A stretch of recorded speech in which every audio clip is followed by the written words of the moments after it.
level. Bäйna has Master spend. Oh my god, how much damage? 774, just like that.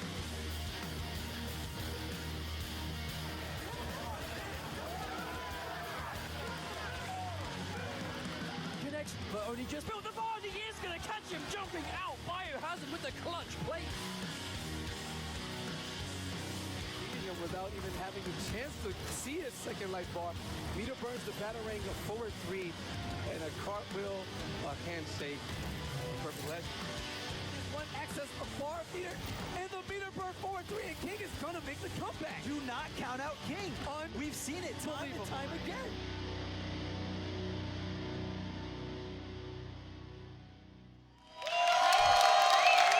Hello everybody and welcome! My name is Ketchup. My name is Mustard. This is the Injustice 2 Pro Series presented by PS4 live from Combo Breaker 2017. We're down to our top 8 players. Now this is going to be a cracker of a starting point. We have none other than Echo Fox Sonic Fox taking on NASA Tekken Master. Now if this was yesterday, this would be MKX, but this is not MKX. Tekken Master has already won that, but he's looking to take his second major tournament back-to-back by defeating Sonic Fox here today. So when it comes to the matches in Injustice 2, I think the ending we had yesterday with Mortal Kombat was the end of a chapter. But with Injustice 2, this is the beginning of something completely new. So taking a look at the brackets, we have our top 8 ready to go. The winners bracket matches, Echo Fox, Sonic Fox, and NASA Tekken Master. And then we have Noble Dragon versus Yomi Slayer. And down in the losers bracket, we've got CR, Biohazard versus Hayate, and Circa Forever King versus KDZ. So a nice blend of old and new. We have veterans from the scene, and some newcomers, some that started with MKX with us, some Injustice through and through, obviously KDZ being an EVO champion, as well as Sonic Fox being an EVO champion for Injustice. But this is the first premier event, the Injustice Pro Series. So when it comes to this winners bracket match, Tekken Master versus Sonic Fox is already a classic matchup. These guys have gone back and forth plenty of times, a very sort of legendary set which took place last year with EVO, when it was Grand Finals, Tekken Master and Sonic Fox. Tekken Master reset that bracket, the famous moment forcing Sonic Fox to actually remove the hat, which was a great moment there. It's just a straight-up clash of the Titans. Sonic Fox's success really speaks for itself in NetherRealm games, but Tekken Master has gone, like you say, back and forth in games before. They go back and forth in sets. Tekken Master has reset the bracket before, beat him in MK yesterday, and of course Sonic Fox has defeated Tekken Master as well. So this is going to be hard to call. I think it's going to be down to the characters themselves. Sonic Fox already has quite a nice, tidy team of characters, but at the same time, so does Tekken Master. But at least for this weekend, Tekken Master has been running Atrocitus, and Sonic Fox has been using a lot of Deadshot. So the question is here, is that will Sonic Fox go with Deadshot in this matchup? We know Tekken Master is going to use Atrocitus. No, he hasn't. Actually, he's going for Black Adam, unless this is just a button check. But now, Black Adam was actually a matchup that Sonic Fox was potentially thinking about. Tekken Master was actually expecting the pick. And here we go. I think we're going to be going straight in. We are. This is Combo Breaker 2017 Winners Bracket. Tekken Master getting that first hit, being super aggressive, and this is the style that Tekken Master always wants to enforce. He doesn't care who you are. He wants to make you sweat, get on that pressure. Immediately challenging in, not quite getting out the character power, but speaking of which, Sonic Fox trying to spend his to get the frames, but a push block, trying to reset back to neutral. Now this is one thing that Atrocitus definitely has going for him, is his utility when Dexstar is out just explodes. You have a lot of meterless damage potential, just a lot of pressure, but at the same time, Sonic Fox managing to get a little bit of damage here, has the corner. It's actually really cute, trying to delay, wake up, hang on, here comes the corner pressure, those forward 1-2s, big damage. All the delay, wake up into grab, nice throw tech. But Sonic Fox really just trying to dominate that space. Oh, nice conversion. Okay, that's going to be a start of a good round. Sonic Fox taking that one. That was looking all Tekken Master at the start, but Sonic Fox, again, that composure really speaks for itself. So as the corner, Tekken Master doesn't get out of the corner with that, but gets a little bit of damage. Oh, wow, catches him raw with the punch flow. Now the Meat Bend punch flow is going to add that damage over time, so if he goes in for a block string again, going for the day wake up, committing to 50-50, and it's going to be low this time. But super important for Tekken Master to get the screen space back. He has used an interaction, but we are still here now, mid-screen. Back is into the wall. Wonderful punish on the Dexstar. Now that right there is a really important element that I think Black Adam's going to have. He controls so much areas of the screen that getting that trait out in neutral for Atrocitus is going to be kind of difficult. Or tries to go for the vomit, but maybe he thought it was going to stand up into it. Nice confirm from Tekken Master, taking a massive amount of damage into an airborne punch flow. Has no bar to go for the meat bend, committing too far. Not quite, Sonic Fox. A little bit of block pressure. Oh, that jump. Tries to catch it with 4-3. Good block on the dive kick. Wow, Tekken Master. I don't know on point. How he was expecting that to go the other side, but he finds a way. Going in for this free trait. Here we go. Oh, tries to wake up jump. Dexstar keeps him there. Good wager from Sonic Fox. Going to be able to guarantee himself some life back, but also get the knockdown. You wonder if Sonic Fox actually let himself get hit by that forward 2 just so he could get the wager. Maybe, but He hasn't got access to Clash anymore, but a nice chunk of health back. Also, Tekken Master doesn't have any bar, and he doesn't have the cat either, so he's definitely really careful here. Oh, and he commits straight into 50-50, and there's the Clash. He was able to take that risk. He had a guaranteed Clash at the end, and he is pretty even. So I don't know if he's going to make too many of those later on. But this is going to be straight up neutral situation. Both of them forward dash, wow. Tell Sonic Fox really fishing for that. Good block on the 50-50, catches him there with advancing, and that's actually going to steal away game one. Tekken Master putting himself in a bit of a dangerous position there. So essentially what happened at the end was I think he tried to stay a little bit safer going in for the napalm breath rather than straight up commitment, which was good because obviously it was blocked. Could have been massively punished, but I think going for a stage change, probably trying to think about it as well. Yeah, I think it's mainly just giving himself time. Tekken Master usually does like to do that, go back to character select, just give himself a little bit of breathing room, I suppose. Think about what happened. A super close game. But going straight into game number 2, Sonic Fox, nice anticipation on the jump in, does get himself the first hit. Oh, and the throw bait, going in for the forward 3, full combo, doesn't quite get it, but I mean the corner pressure is going to be enough. We actually see Sonic Fox do that a lot, using the throw immunity of the forward 3 just to bait throws and sort of shimmy with it in a way, but the forward 3 launches on hit, so it gets him a ton of damage if he gets a good read. Doesn't quite get the punish on the trade, but I think we can take the round. Here comes plus frames, catches him trying to jump out, full conversion as well, wow. That's one thing that people tend to forget, actually. When Atrocitus commits to those Dexstar strings, a lot of them are actually plus on block. Oh, so much chip. One of the things Black Adam does so well. The chip on top of his basic moves and the trait on top of it, that's a lot of damage that you can't do anything about. This matchup looking really good for Sonic Fox, though. He is really, really comfortable. And just look at the life difference alone. He's building so much bar. Does manage to get the trait out. Oh, the combo drop, unfortunately. Dexstar's not going to miss that one. He does catch him. Well, goes straight into the low puddle. Here we go. Wow. Nice tech from Tekken Master just to get as many of those blood vomits as possible, just to get the damage over time. Yeah, comboing into blood vomit really isn't about getting it in the combo, it's about the tick damage afterwards, but another punish from Fox. Going in for the lightning, this is looking kind of bleak. Or if the Strain tries to down one punish it. Push block, but runs straight into the low lightning. A strong 2-0 lead already for Sonic Fox. So in this situation, do you change character or do you go for a stage change? We know he does have access to a few others. Yeah. Now he does play Deadshot as well, but I think he's thinking about it. He's got to take some time to consider. I mean, to be fair, game 1 was super close, but Sonic Fox just seeming one step ahead at all times. A big part of it in the matchup is the fact that Black Adam controls a lot of distance. So normally when you've got that full screen game, it almost guarantees a trade. You can't really do a whole lot to stop that with Atrocitus, but Black Adam can, which I think is exactly why Fox picked this character. A really smart decision and clearly working out. Full combo as well. Ow, 574 damage to start things off. That's one way of getting a life lead. Oh, not blocking low right there. Caught by the overhead. This is a good knockdown for Tekken Master, but getting a good amount of Oki as well. Sonic Fox just trying to jump, I suppose, and wake up. Oh, tried to be a little bit too cute with that forward 1-2 trade. Sonic Fox scouting it out, and that's going to be match point already. Oh, no, not quite. Punch hang on. I kind of understand it, you know. Nothing left to lose apart from a pixel of life. Oh, good activation on the wake-up trait from Sonic Fox, bringing himself to match point already. Looking really strong, gotta say. Oh, good punish. Into the background bounce as well. Good stage knowledge. Yeah, Gorilla City, that's one of the main benefits actually for picking the stage. A lot of meterless damage. Down one float. On a drop. Maybe, no, I think he was expecting an air tech, but Sonic Fox doesn't bite. Doesn't go for it this time either. I think he's just content keeping the life lead. He doesn't want to waste his bar. Guarantees the trait. That really is the optimal time he's going to get it in this matchup. And that shield doesn't do anything to absorb the lightning. Oh, but you know, tries to chip him out. Now that was a chunk of damage to lose before the hit. I don't know if Tekken Master has the resources to make this comeback. Yeah, bear in mind, Clash is going to be a factor as well. Sonic Fox still got access to that combo breaker. Oh, yeah. No, and the orbs. I don't know if he can avoid these at all. Goes the dive kick, and that's all he needs to take that. Sonic Fox moving into winners finals. So I think the pick for Black Adam was really smart because essentially Sonic Fox has been pretty much using all Deadshot throughout this tournament, but a lot of people seem to think early on that Atrocitus actually beats Deadshot. Well, I mean, to be honest, when you're looking at Sonic Fox, a lot of people will make the mistake to think that he's got a quote-unquote main character. He has a team of characters for basically every NetherRealm game that he plays. He wants to cover the board, he doesn't want to be able to get counter-picked, he wants to always be in a situation that he has the edge in a matchup, or at the very least that he's not going to lose it. That's what he did in Mortal Kombat X, and that seems to be already what he's starting in Injustice. But Fox kind of, I think he adopted the character team thing quite late, whereas now, you know, he's pretty much not messing around at all. Exactly. Now, we have another match coming up in Winners. Another classic matchup, actually, between Slayer and Dragon. These guys, once again, went way back throughout Mortal Kombat X. I actually lost count how many times those guys fought in tournament, and Looks like with Injustice 2, that hasn't changed. No, definitely not. Clashing already at Combo Breaker 2017, but Slayer has always been a really strong Injustice player across the board. I mean, I guess a strong Netherrealm player in general, but Injustice was really where he kind of found his comfort zone. So, and a lot of the characters he plays have kind of returned. So they have that legacy curve. You can be familiar with them in Injustice 1 and play them again here and still be really comfortable. But Dragon, on the other hand, didn't really play much of the first, yet is already looking really strong with Poison Ivy and Aquaman.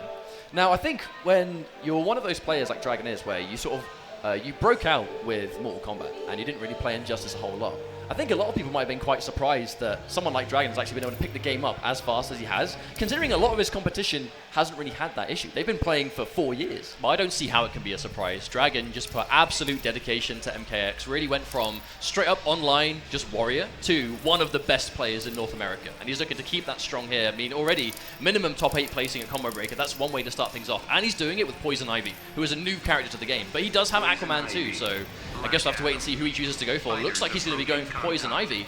So Poison Ivy is sort of like a very sort of defensive powerhouse. She's got options up close, but right now, I think the most effective way we're seeing people pick this character is sort of sit at distance, use a lot of those full range tools, but also in combination with the fact that she can actually take less damage. Very hard to open just up. A button check though, so maybe this is going to be the choice, but we'll have to wait and see. There is the restart match option, which a lot of people kind of do, but Slayer just making sure that his down input works, getting the important stuff out of the way.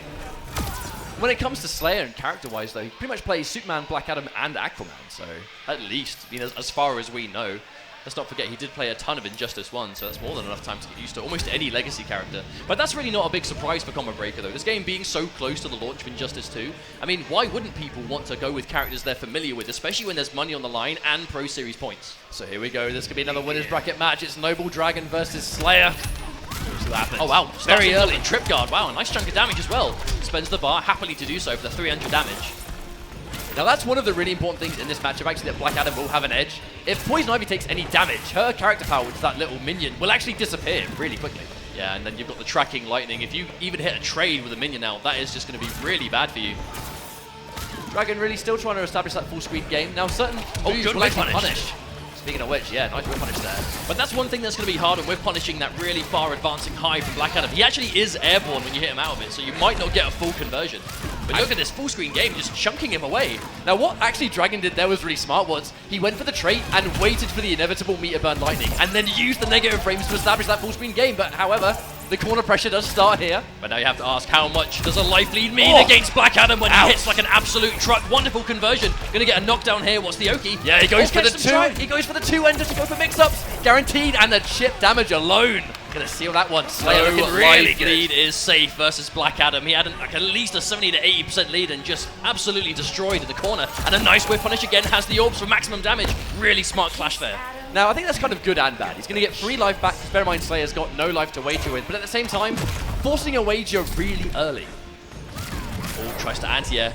All he needs is chip damage, though, definitely going to take that. Now, at least Dragon has a little bit of a meter advantage here, but at the same time, you've seen how much damage Black Adam can do with a single bar, so you do not want to get hit. And there's the patience again, waiting for the projectile. The projectile pattern is actually a set pattern, so you can really work off that at range. But a nice amount of meter you can build, though, from having all that block damage, and at the very least, chipping them down. Oh, wow, forward 3, no fear from Dragon. Slayer's really slowing this one down, though. This isn't the usual pace he's playing at. I think he's just looking for something to whip punish. How about that? Drops the combo, though. Unfortunate, but he has him in the corner now. This is where we saw that massive damage before. Mia burn back 3, really trying to chew up something with the armor, but not today. A good block in the forward 3, but a grab from Slayer, very smart. Oh, catches him, wake up with the grab. That's going to be a massive amount of damage. No longer has access to Clash either, so this is all guaranteed. As well, actually, Poison Ivy, her wake-up game is pretty much non-existent, so you can pretty much pressure her for days. Speaking of pressure for days, here comes Dragon. Another Clash. Actually, Dragon has more meter than Slayer here. He can do some guaranteed damage if he wants to, or he can just tie and keep the bar. This is going to be a really important wager. Oh, 3! Wow. Okay. 30% guaranteed damage. Slayer now cannot take anything. But wait a minute, though. He kept the bar and did loads of damage with low lightning. The orbs are out, this could be it! Oh! Actually does take it! Ouch! Slayer popping off his chair. Now, some people may have thought that saving or spending no meter right there in that clash was a huge mistake. It was dangerous. On the contrary, how smart was that? That was risk-reward weighed out in just a blink of an eye. And it paid off. He went in, he knew his trait was up. All he needed was the damage of a meter burn lightning and then get close enough for the orbs to finish him off. Now, if you're in Dragon's situation, how do you recover from that? Because that was seemingly a guaranteed win. I think there's two types of players in a situation like that. You'll either crumple from a comeback like that, or you'll pretty much go, right, it's time to wake up, and then you start doing better. Dragon has been on the back foot plenty of times, so I'm pretty sure it's going to be the latter. They're probably going to come back from it. However, that was still such a good decision. No, that was, again, that's the decision of an experienced player, ready and waiting. He weighed it out, he knew what the risks were, and it paid off. That could just as easily have gone in Dragon's favor now, and we'd be watching a 1-0 advantage to him. But no, Slayer, for that clutch decision. Dragon, look, he's going to run it back with Poison Ivy. Let's not forget, he does have access to Aquaman as well, but I think he's just a little bit more comfortable with her. This definitely didn't seem like a character issue, you know? I feel like Ivy, for now, is going to still do a decent job. I think it really depends on how this match is going to go. There's the grab, staggering it into grab, probably expecting him to finish the string. But one thing we're seeing from Slayer, though, is a supreme amount of patience. I know we just saw that dive kick get anti-aired by the Thorn, but just overall, you can see him kind of just dancing at this distance. He's looking to whiff punish. Well, the damage that Black Adam does, you can afford to be patient. The second you get that one hit, it's half-life. There we go, here comes the full sequence. Nice read on the jump as well, good patience. Look at that bar that Dragon's building, though, all this block damage. Oh, wow, interesting. Slayer gets caught. Well, bear in mind, Ivy's not a power character. She's going to get different uses on those interactions. Definitely all with the string, but Slayer a little bit low with the punish. Tries to use that 4-3 again. Now 4-3 such a really just good move for a lot of utilities. Plus on block, launches on hit, can be used to bait throws. There we go. Really trying to put it to good use. Again, taking the minus frames of that lightning, trying to establish this full keep away sequence and chip, meter build, looking really good. But this is actually the range that Dragon seems to be getting the majority of his damage though. And by the time Slayer comes in, he then has to basically even things out. He's playing the right character for it though. Well, you also factor in the meter build. Taylor gets tagged, now he's got access to the wager. Oh, even though he took the grab, he still took a nice That's jump. Actually super dirty. That even though he took the grab, he still got hit by a couple of orbs. And Slayer will take that for sure. That's a punish. Oh no, that must have been an input error. Yeah, Lightning Cloud is not safe. Hang on, going straight through. Down forward 1 doesn't work, and a clash forced already in the second round. So gonna lose this clash early, but does have some meter to guarantee some life back. So not a complete wasted opportunity. And he obviously has this full screen game again, so he can kind of collect himself, but trying to close in the distance. Oh no, clipped on the end of that one again. The overhead comes through, no clash here, guaranteed damage. Oh, summons the trait. Again, taking those minus frames. Slayer really trying to fight back, but if he gets caught trying to jump, he's going to get anti-ed regardless. That chip damage very fast, adding up. Oh wow, combos off the trait. One thing you can do when it runs low, you can actually send it out as a projectile, and Dragon ready for it to hit. A lot of patience, but again, forcing a bar. Slayer. This is going to be a very difficult comeback. He's got no bar to work with, but he has got trait. Pretty much all he's got for now. Oh, wow. No. Yeah, I don't think Slayer was expecting him to finish the string, but it isn't going to matter as Dragon manages to even things up 1 apiece. I think going back to player select just to think about it was probably a good call. I mean, bear in mind, right, that first game was super close. So Dragon keeping it together, taking the second game, not a surprise. So I'm talking right now. I mean, maybe they're just talking about the stage, looking to swap. Not too sure, having a bit of a discussion, but 1 each apiece now. That's actually really good. But you can see this defensive sort of brick wall style, right? I mean, that really is, at least early on today. Bear in mind, this game is pretty much just over a week old, so, you know, strategies are still being developed. But for now, it seems like Poison Ivy is this defensive character. Played really well from far away.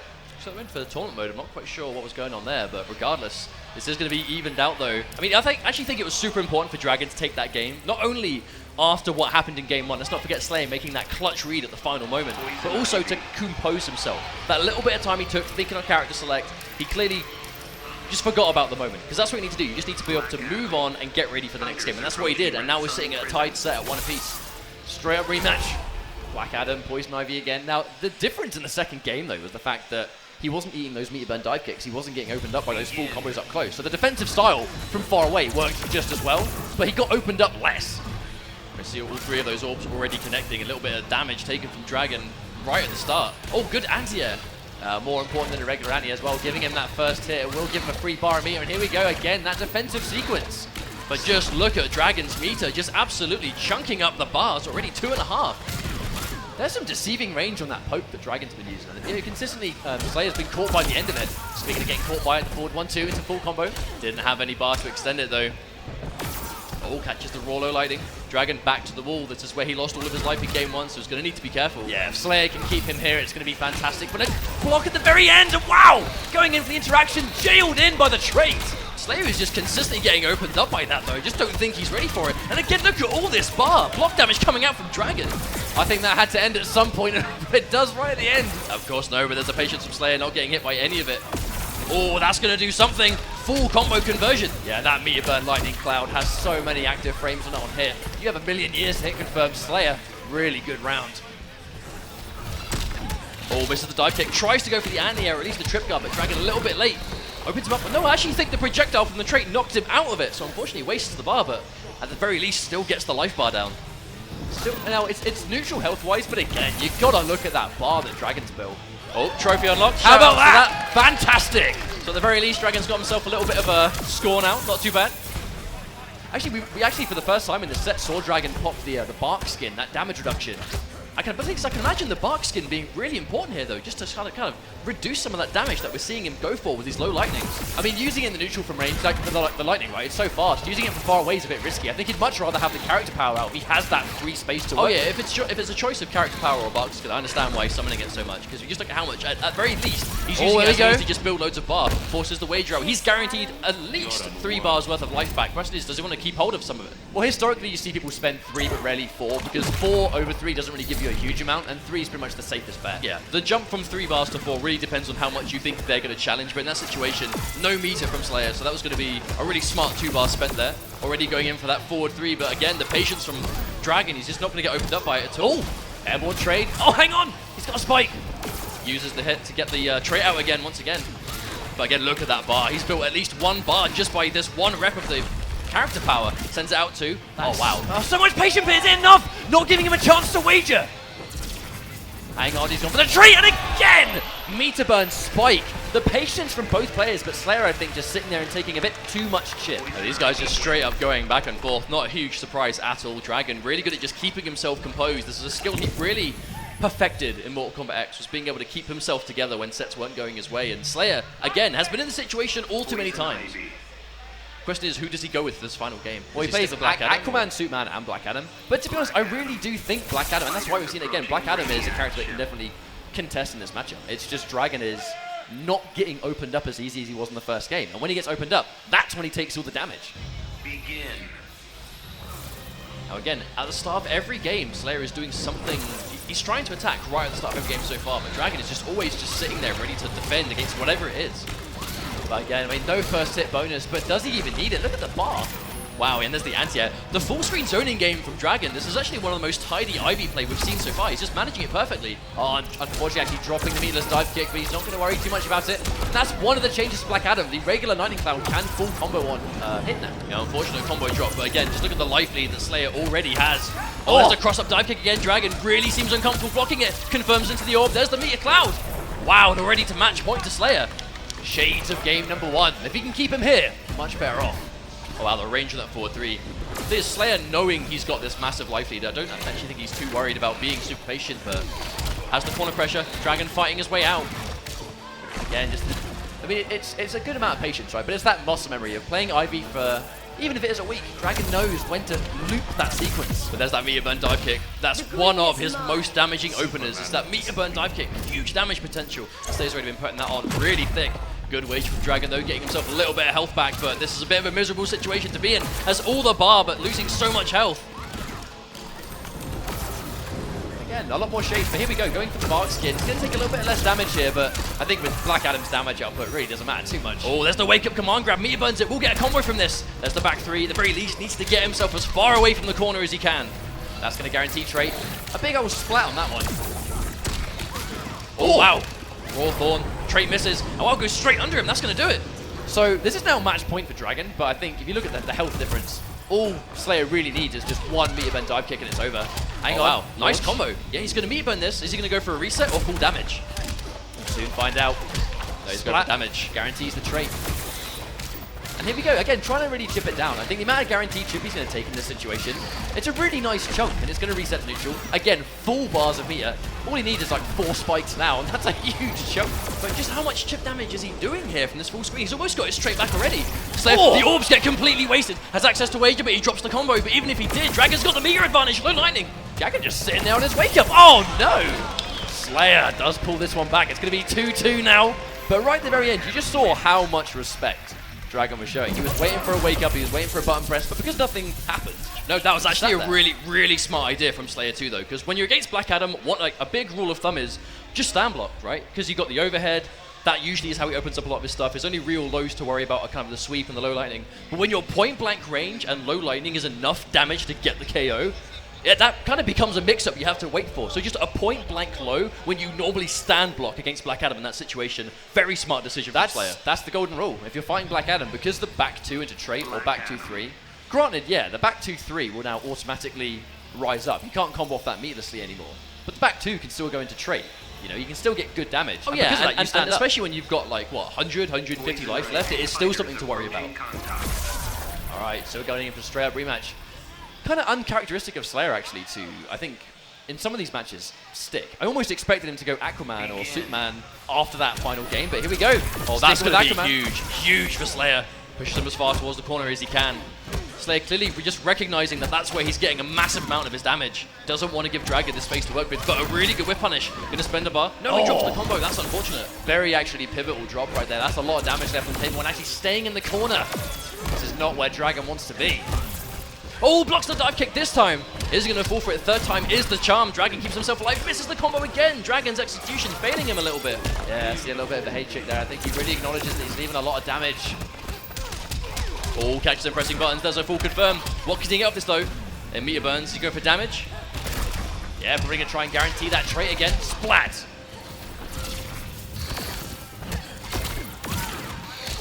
Yeah, looping it. Now, bear in mind, if you can get, if you can get a really good rhythm on that trait, you can get up close pressure as well. But it is going to be match point for Slayer. You just saw how much damage those orbs did. Caxton jumping out. Barkskin are going to mitigate a little bit of damage. Caxton trying to jump out. Dragon put in a really bad situation.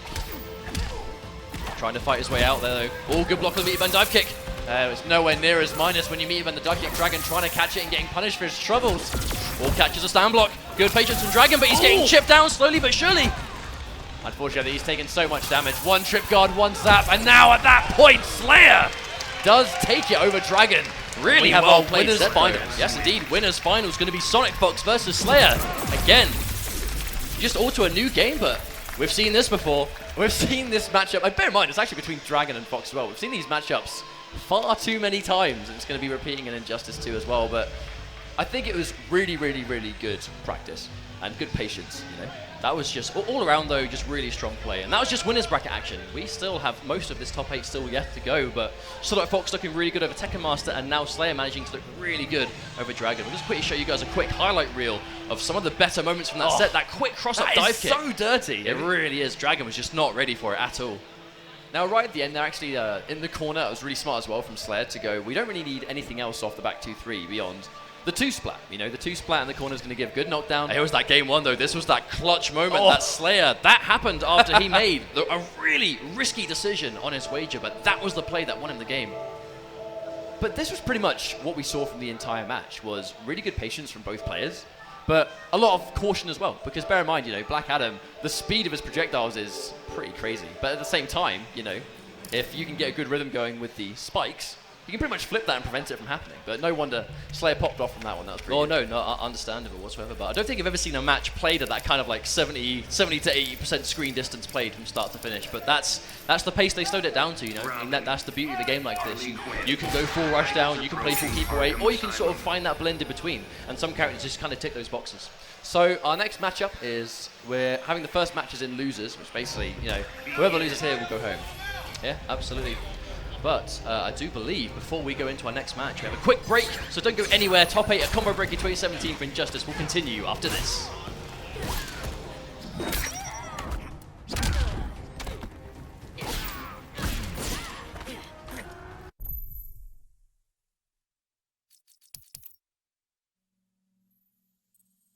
Begin.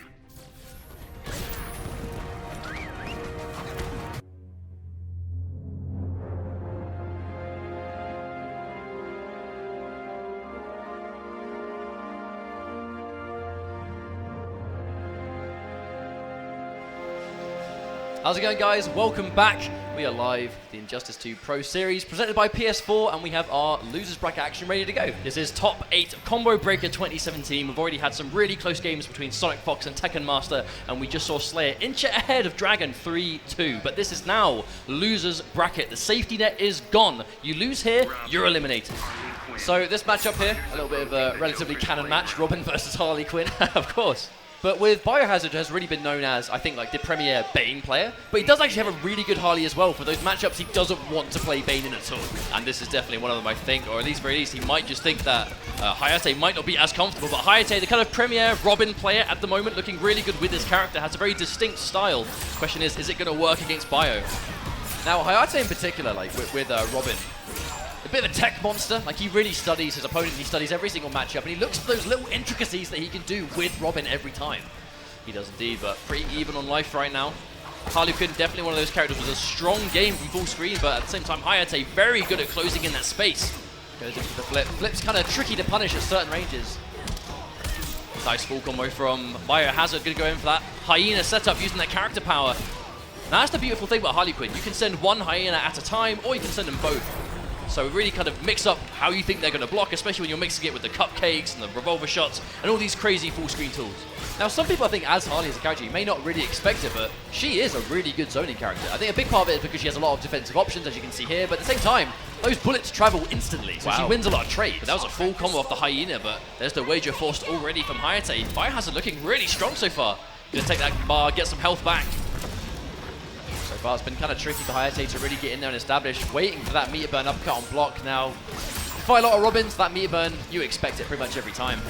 Or try and catch him. A little bit antsy there. Maybe he thought Biohazard was going for the whiff punish, but no, the patience. Biohazard with a massive life lead, so I don't think he has a reason to go in like that. But he does have the wall as well now, so he can go for the knockdown. Oh, Hyena setup, and he combos from it. Oh, the wake up, just try and get out of there, but he's taken so much damage already. This comeback's going to be pretty difficult, and there we go. Tantrum almost does it. Oh, no, misses it. Down 1-2.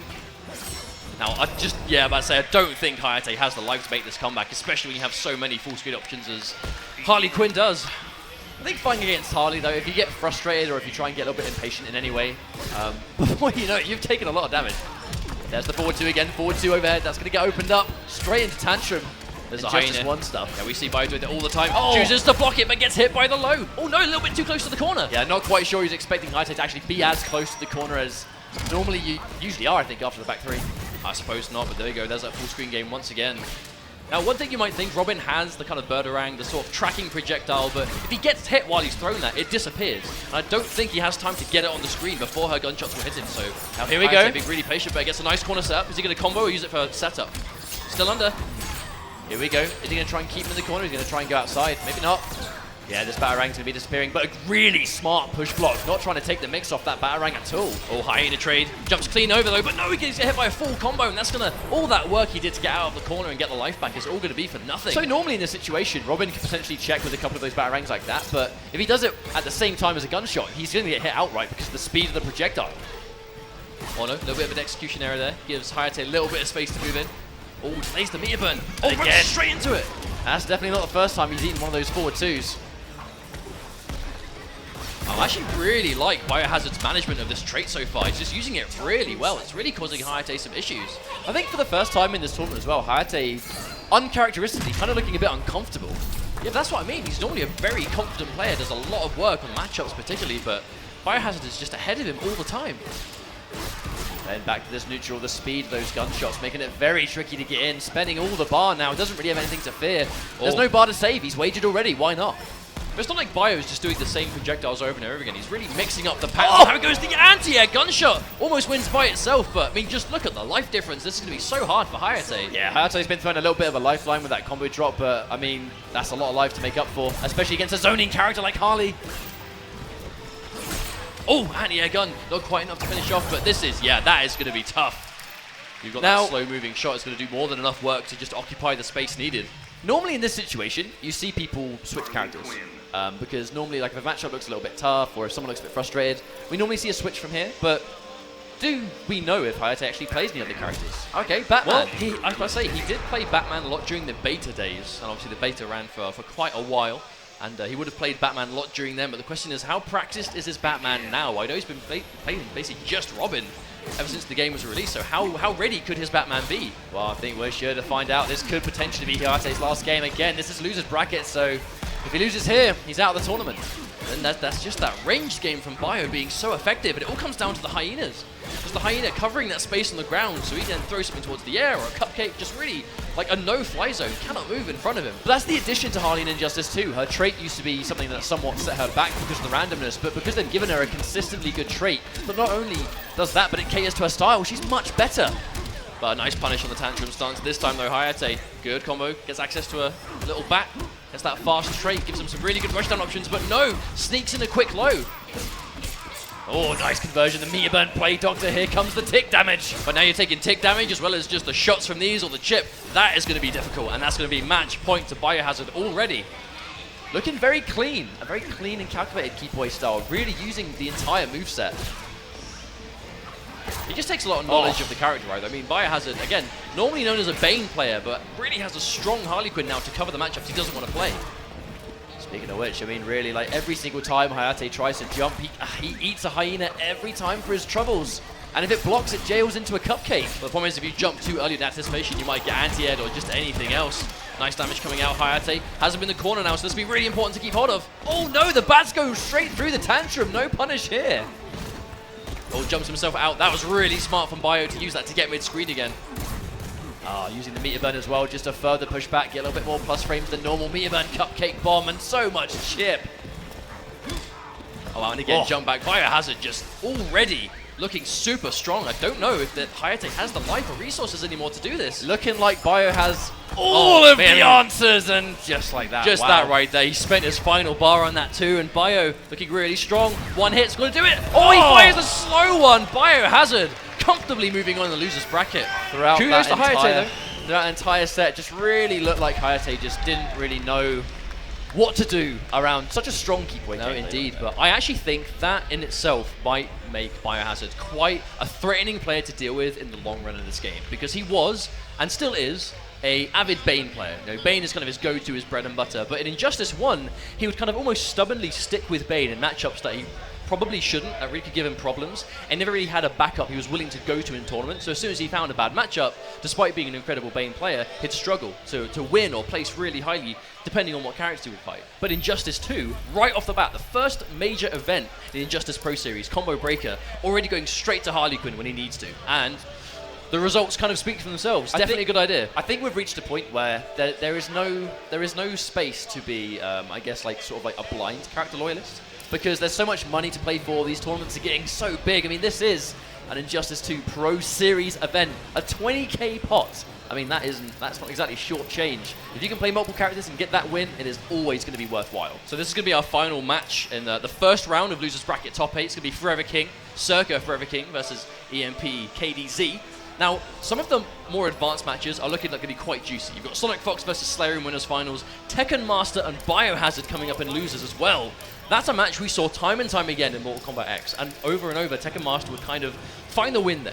But now, with Injustice 2, we have an old matchup, really. No, truly. One that we saw during the, well, very much later days of Injustice 1. It was, I believe, Superman versus Forever King. I think it was Martian Manhunter at the time. Went very convincingly at the time, I think, to King. But this is a new game. It's a new chapter. A new pool of characters. Well, if we're looking back into the past a little bit, you have... He's thinking the Superman hat or the Aquaman hat. Which do I go with here? I think the crowd's going to try and suggest is Aquaman. Does KDZ go Aquaman? Or Superman? He's thinking about it. What does he prefer? This is the mix-up, the 50-50 in real life. Oh, he puts the Superman one down. Okay, so... abandoning his old main. It's a new game, Mustard. It's time to not mess around. No more Superman.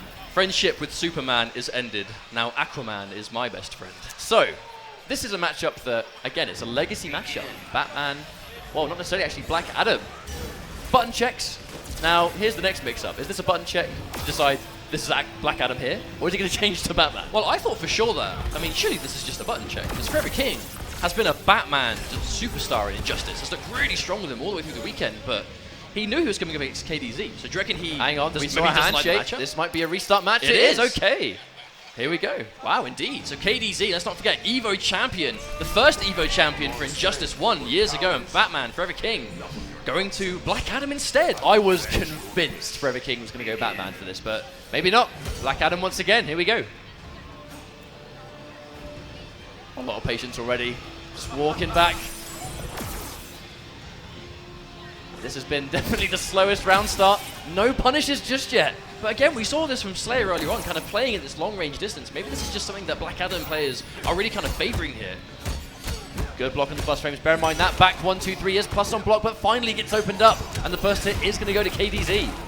Now, Aquaman and Injustice 2, very footsie heavy. He has amazing plus frames on some old strings. Definitely has sort of better advantage on them on block, like just right there. Catches him trying to jump out. Is going to hit the Trident Rush. Trident Rush itself being really dangerous. Oh, whiffing the forward 1-2, but walking straight into the 1+3. Again, there's that patience, right? This is this completely slowed down pace that Black Adam players really want. But he doesn't have the life lead though, so KDZ doesn't really need to be too impatient here. Oh wow, backdashes the environment straight away. Wow. KDZ with the precision. That's a very classic maneuver, actually. We saw it a lot during Injustice 1 and staying just as prominent, but the anti-enemy event 4-3, and finally we see something big and significant. Yeah, enough to give him the life lead too. KDZ needs to open up. Wow, catches him not blocking low, and that's going to be more than enough to finish things off. Yeah, can't imagine. Yeah, Forever King doesn't even have enough bar for the air tech. Back to the corner now. What can KDZ do? When you're back to corner, I mean, you have to look at the bar, right? Meter Burn Trident Rush still does a ton of chip. KDZ has 3 bars of meter. Oh! Wow, that's going to do enough. Now, that's actually a really cool idea from Forever King, though, to pop the orbs and then go for meter burn dash. Because the orbs hit him on the way through, which almost did enough to take the round by itself. But KDZ, there's the Trident Rush.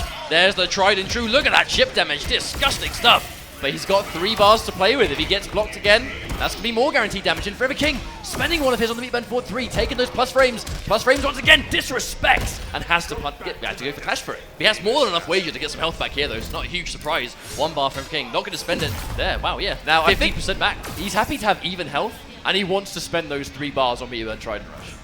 Oh, here we go. Standing one that actually could have been dead. Saving his only bar of meter, no push block, and answering back.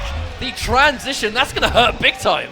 But that's the thing, right? You're in that range of Aquaman. You expect him to do something. So you want to maybe went for that Aquaman is at the forward 1, the new high. Maybe he went for that, but Armor's straight through it. Transition, here we are again. KDZ now actually completely out of bars. So if Forever King lands a significant hit, there's no clash and there's no bar. Oh, there's the read and the jump in. This is actually a pretty good situation for Forever King, though. Because King still has a wager. Uh-oh. Uh-oh. That's going to be it. Absolutely, the back 2-3 is going to steal that one. A very good game number 1, but we mentioned, right, he had no bar and he had no clash. All he needed to do was really get opened up one time, and the damage output of Black Adam will take care of the rest. No, definitely, and that's what we saw there. KDZ contemplating here. Maybe a character change, could run the rematch. That's kind of what we'd expect. Now, it's Superman or Aquaman, really. That's kind of KDZ's premier characters. Definitely very good with both of them. Has played them both, I believe, at some point over the weekend. But Aquaman has kind of been his bread and butter for the most part. And again, that was a really good game. It wasn't really one-sided, but taking a little bit of time to think about it. Well, I think in a matchup like this, where we're so far into the tournament, that minute that you spend thinking about it could be the difference between losing and winning. Oh, a full jump in, but he doesn't put the button in time, and it isn't going to combo. Doesn't spend a bar on the meter burn from the deep, keeping that one. Again, enforcing those plus frames, gets caught overhead. Oh, this could be important. Has it? Oh, wow, there's the armor break on the forward 3. Oh, the jump straight out of there. Oh, does this trait a little bit too late. Could have saved himself there, but not quite on point with that just yet. Yeah, well, bear in mind, Aquaman's Aqua Armor, the trait, only really helps him if he's on the ground at the time. If he's airborne, it doesn't really change anything. Now, Black Adam, meter burn dive kick again, being able to combo, getting that much damage off it. So dangerous, has given King quite a good life lead here. Nice jump out of the lightning, and King again really trying to play this range game. The meter burn forward 3, maybe trying to catch back 1. Doesn't matter either way in the forward 1-2. Big damage already. But again, it just comes down to how much utility that forward 3 has. Plus on block, catches him trying to disrespect. So much patience from Forever King. Indeed. All down to into Trident Rush. That's going to do it. Oh, there's the grab and a jump back dive kick. It's going to seal the deal for Forever King. Another life bar down. Yeah, trying to throw that bomb up close, trying to really deny that mid-range. Aquaman really likes that. Oh, jumps clean over, but goes straight onto the bomb. Ouch. That is exactly why we saw the close bomb used. That's the range Aquaman needs to make a comeback in this situation. That's what Forever King's trying to deny. And again, you see him go for it again. He has back to the wall, so KDZ's going to want to go in. The meter burn forward 3 is going to do it, and there's the wager. Can definitely afford to take that forward 3, I think, because he has, it's going to be guaranteed life back. Again, 3 bars, he's going to get as much back as physically possible. And now he can try and close in the space once again. Good blocks though, Forever King being really patient, but cleanly jumps out of the corner. That's unfortunate. Oh, wakes up a Trident Rush. Is that going to be enough damage? Yes, it is. No bar though. I mean, one thing on block's probably going to build sufficient meter, but right here, I think Forever King probably looking really comfortable, to be honest. Well, the issue is, though, I mean, KDZ doesn't have access to wager anymore, so he's going to have to be so careful if he gets opened up. An early clash, though, from Forever King, so both players are going to lose their wagers. But again, I feel like this is a beneficial clash for Forever King, not just because of the life, but full screen is where he seems most comfortable. And have you noticed, KDZ isn't really trying to go for those full screen from the deeps, because Black Adam will punish it with anything. But then vice versa, I assume it's kind of a two-way system. There's the low bomb again. Oh, dashes straight up to him. Don't think he was ready for that one, gets caught by the overhead. The trait's going to make it much safer, good damage. Well, there's B143, no whiff punish though from KDZ. Plus frames though, catches him walking back. However, Forever King, a little bit of space to work with, good trip guard. Not going to do enough to kill, but getting a really good situation. Now he's going to be able to pop trait, and that's going to be guaranteed. Forever King, 2 games up on KDZ. That must be so dangerous though, when you're up against Black Adam and you have so little life left. He's going for the orbs. It's practically guaranteed damage. So little things you can do about it. So, the hat's been switched. He swapped hats. No doubt this means we're going to see Superman. I mean, the Aquaman pick doesn't really seem to be working, at least in this particular match against Forever King, so not surprised to see a character change. And this is the classic. This is the character that KDZ used to win EVO. Oh, indeed, and still very powerful in Justice 2. So, question is, can he win 3 games in a row? That's the thing. Forever King, 2 games up. This is going to be quite a tall order of KDZ. Yeah, at this stage, KDZ is completely locked into Superman no matter what. So this is going to be the character that either sends him through or sends him home. Oh wow, gets the plus frames of the trait, but the disrespect from Forever King getting the down 1 in. Being very careful. I mean, Black Adam actually, some characters can struggle to whiff punish forward 2-3. Black Adam's forward 1 will just take care of that. Wow, and there's the air laser getting through it. Maybe that was a reaction punish on the low lightning, potentially. KDZ has got really good reactions. Rolls through him. Oh, it catches him with a raw forward 2. That could be big damage. Here we go, full combo. And it's a very important corner carry. And we talk about how much damage Black Adam does in the corner. How about Superman? Oh, catches the backdash into a low lightning too. Forever King catching chunk of damage at a time. Yeah, guaranteed chip at that point, and it's match point for Circa Forever King. Looking really strong in this game, and comfortable as well, just not being phased at all. Let's not forget, he hasn't really played Black Adam today at least, so I don't think he's just going straight to this character. No warm-up needed, just really comfortable straight away. Oh, misses the combo, and he gets punished for his troubles. Oh no, misses it too! Plus frames once again, no push block, trying to really take it. Down 1 breath. Oh no, runs straight into the barrel. There's another one behind him too. Throws it. Yeah, the importance of these stages. If you know how to use these environmental interactions, you can really get good reward. Oh, there's the wake up, but no whiff punish. Goes straight into a dive kick. That's going to be enough, but KDZ did lose quite a lot of health in between there, and all the screen behind Forever King to work with. Good patience, really trying to block that, but the down 1 check. That was a very painful down 1 to get hit by. Not a lot of life left at this stage, and look at how much. Can't really clash any of it. Oh, this is going from bad to worse for KDZ. That low lightning almost doing enough by itself. This is chip damage territory. The orbs are popped again. Oh, just to avoid them, gets them out. Hang on, this comeback is still possible, and as I say that, running straight into a lightning, but understandably, right, if he just sat there and blocked, Meteor Burn Lightning was probably going to chip him out. If he caught something on whiff, he was going to get a jump in. He could have got a full combo punish, and that could have been it.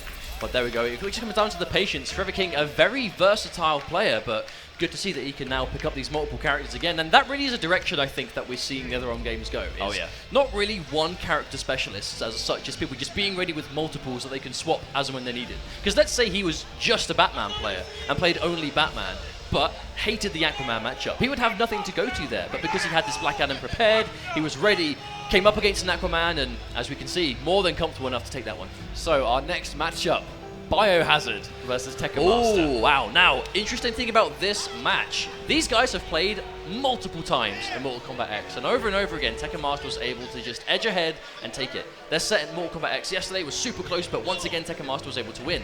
Can Biohazard, new game, new leaf, can he break the curse of losing to Tekken Master at every tournament? Well, it's all about creating this, you know, this story for Biohazard, where he's like, if he can start competitive Injustice 2 off by beating Tekken Master, it's going to be a big morale boost above anything else. Oh yeah, but absolutely. It's going to be Atrocitus most likely from Tekken Master, because he's been using Atrocitus pretty much the whole time.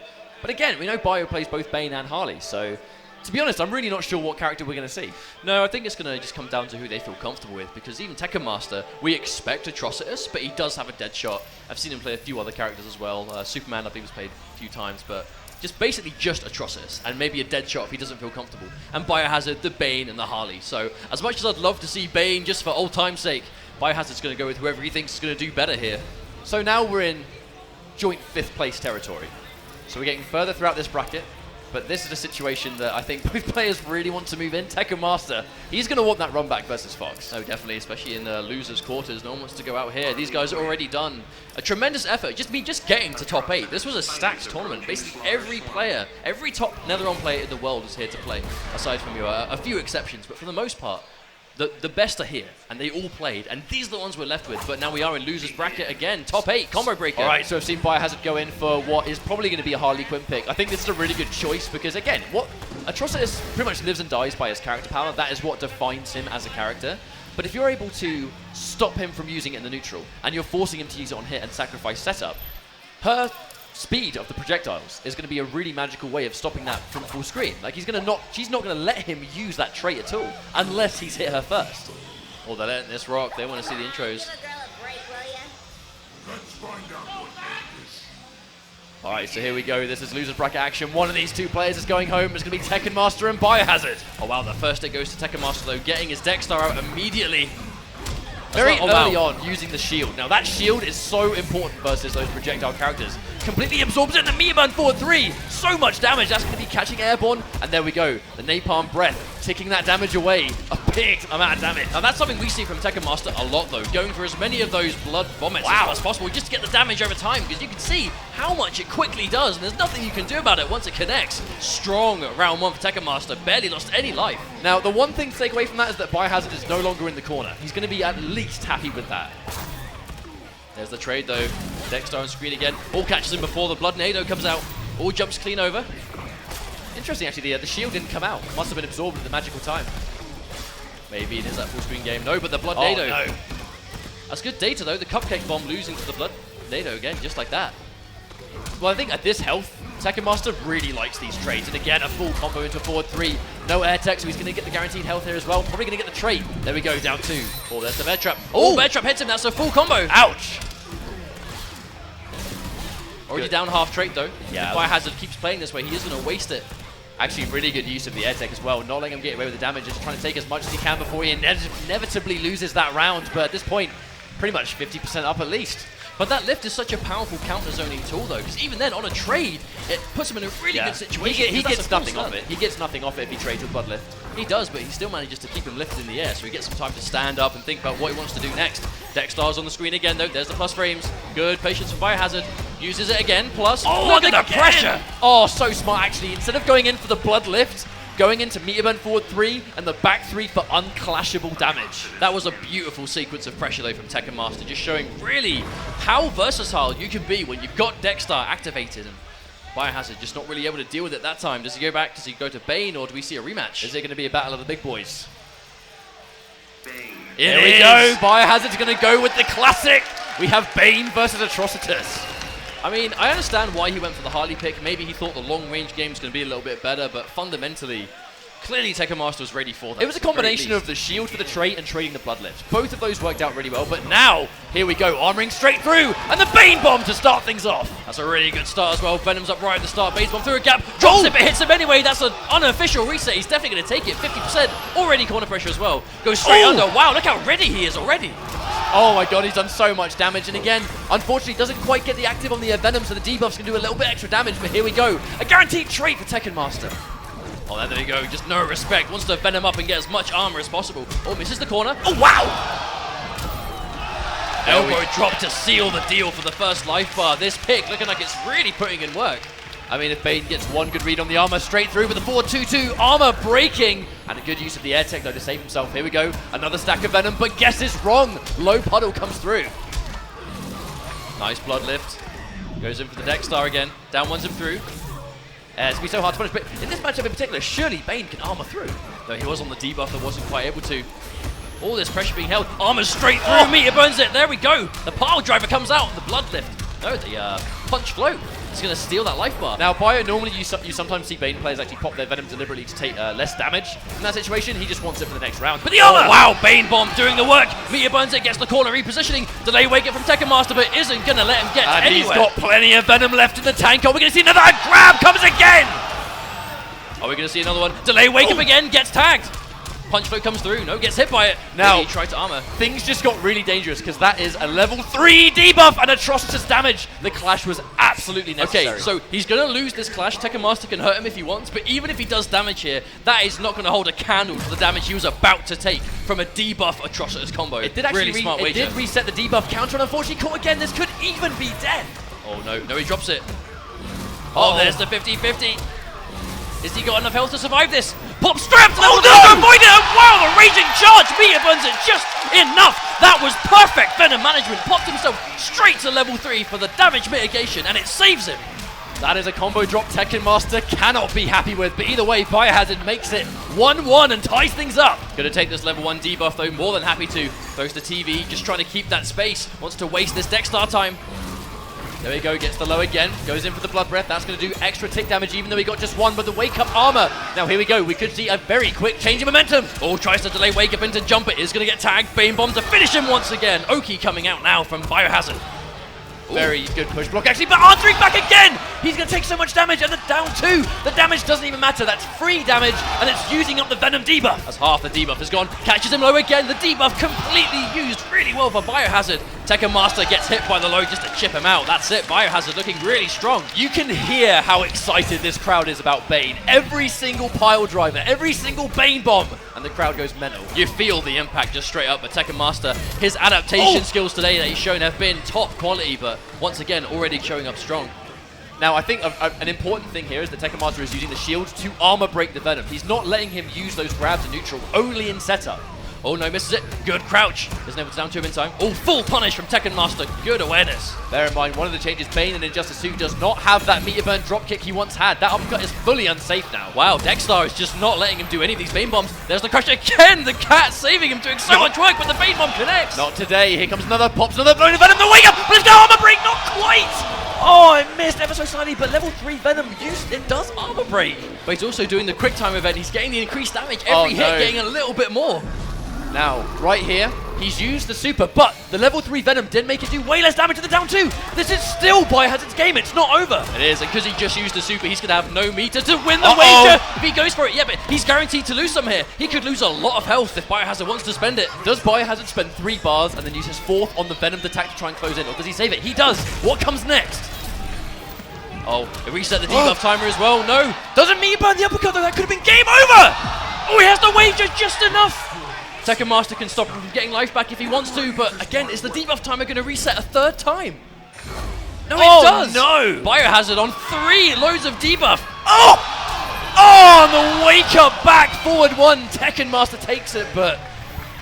Whoa, that's a close one, Mustard. God, that was so dangerous. He was forced to wait out a full level 3 debuff 3 times, thanks to clashing. Almost came down to the end. Every single time, man. I mean, he didn't have Venom for a good 30 seconds at least. No, that must have been a miserable thing to deal with, but Tekken Master with a good awareness, that clutch factor. That's going to be a guaranteed deck star, and again, this time optics go in. Biohazard doesn't have the bar to fight back. He's going to have to hold all of this mix-up. Oh, and there's the low. You can see just how powerful we can be with the character power, but the armor meets armor. The tick damage is where it hasn't finished. You see how much damage he's taken after the combo. Oh, down one into left, that's going to do it, and also put him in debuff. Biohazard will be able to wait out this time, so he's going to have his Venom at the start, but match point Tekken Master. Looking to be a much better game, but again, you can see the damage. It's a snowbally momentum-based character. All Bio needs is one good sequence, which could be the start here. Big damage. Hey, Bane, he's a momentum god, and this is what he needs. And there we go! Just like that! He turned it round, but there's a lot of Venom debuff time to deal with right here. Oh, and the armor break, that's going to be huge. That was a very expensive round in terms of the Venom and a lot more damage taken. Guaranteed trait once again, but another full combo punish. Uppercut, not safe. Goes to the wager too, so he is actually going to save himself here. Could have lost more health. Tekken Master can stop him here if he wants to tie. He is going to. Tick grabs. Here we go. Level 1. Oh, catch the backdash. Good escape from Tekken Master. Tick grab connects again. Now this is the sequence. This is what Biohazard needs to start. Delay wake up into down 1. Really smart decision from Tekken Master. Now that really is one of the new things about this Injustice 2 is actually delayed wake up is a really good answer for Bane. Now here we go, a full whip punish. Having to use level 3 Venom, but he's going to take so much guaranteed tick. And here we go, just like that, Tekken Master taking over Biohazard. It was tick damage on the Blood Breath, and it was going to be guaranteed chip on top of Dexter. Not a good situation to be in at all. A shout out to Biohazard though, just showing that purely just hype man Bane play, and the decision was good. I understand why he started with Harley Quinn though. Definitely was worth the try, but unfortunately it didn't work out. Maybe in the future sticking with Bane could be a better option, but props to Tekken Master moving on the losers bracket with this really just solid as a rock Atrocis. But you respect the fact that he stuck with the character, right? Because Bane looked really useful here. Harley Quinn, we respect the attempt to pick it, but I think in the future, I mean, even though he's out of the tournament, the data of, okay, maybe Bane for this matchup is still going to be good to take away from. No, definitely, and he is going to be able to clutch it out there. Came down to the wire once again, just like that. But don't go anywhere, guys. We are going to go to a quick break while we set up our next match. We'll be back in just a few minutes with more Combo Breaker Top 8 for Injustice 2.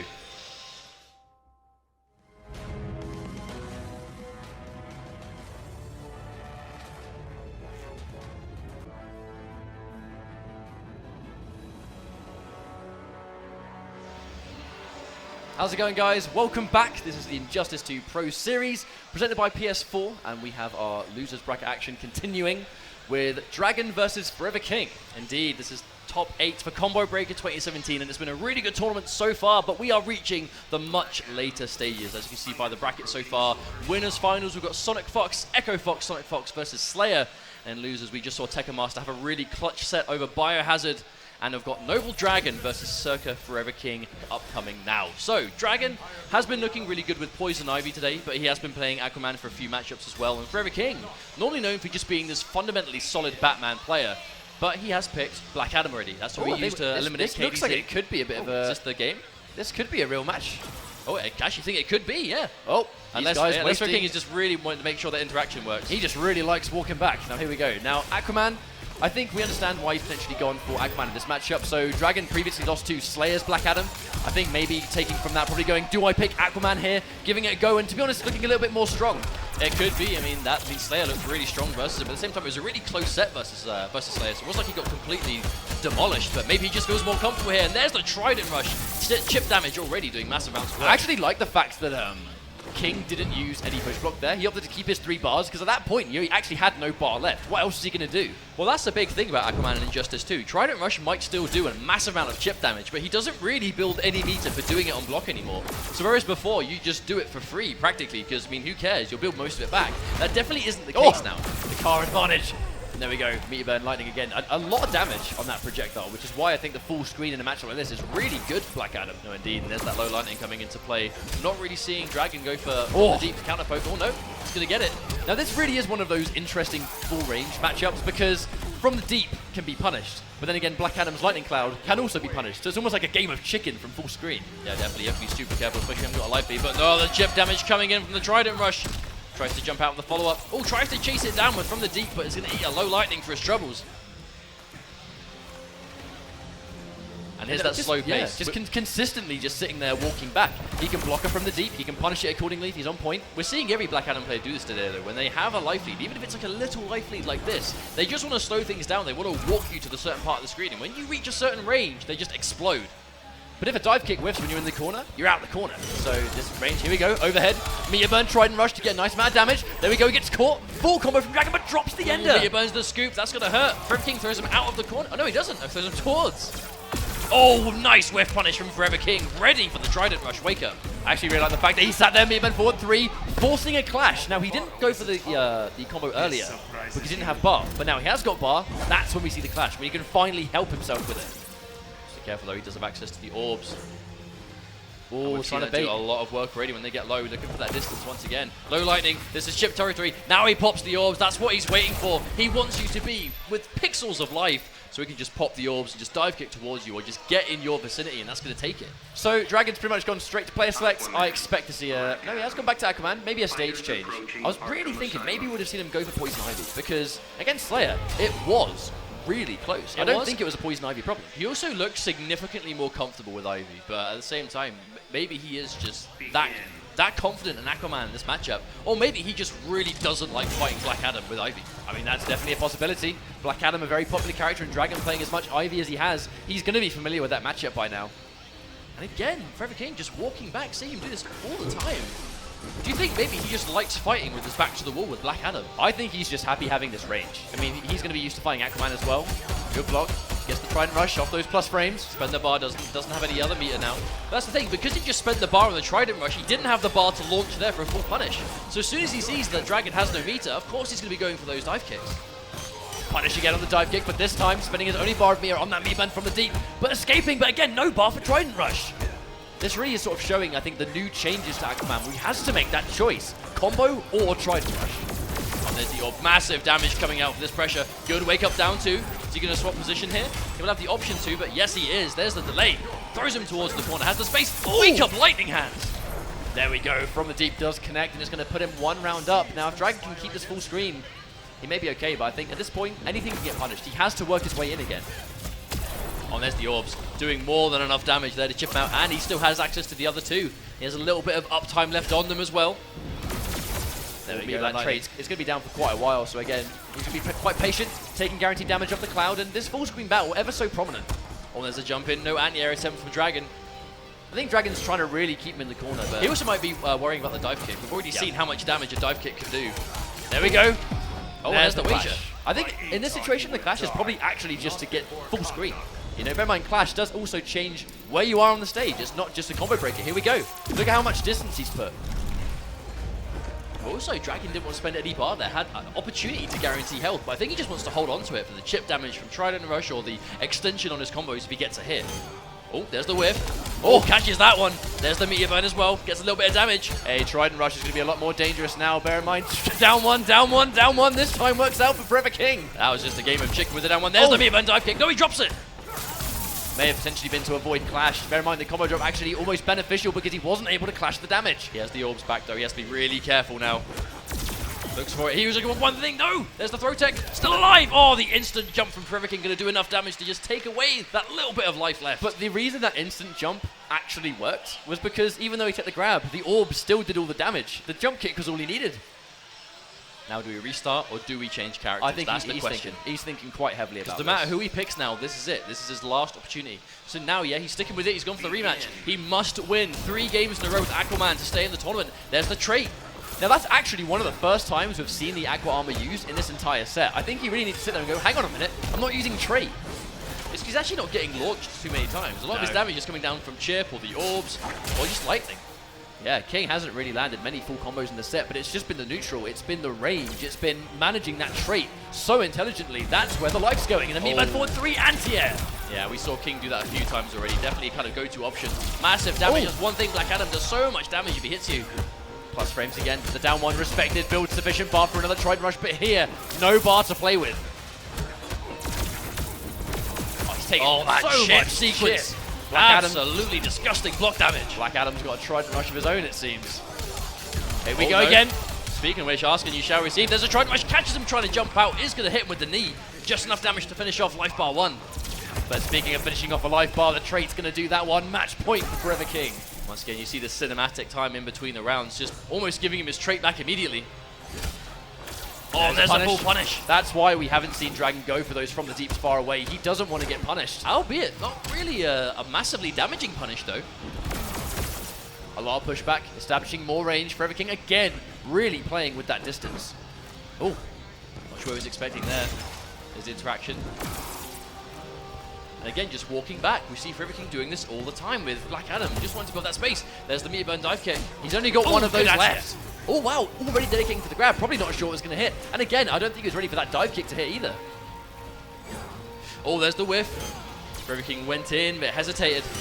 Oh, tries to throw the toilet, but isn't going to be able to. There's the clash.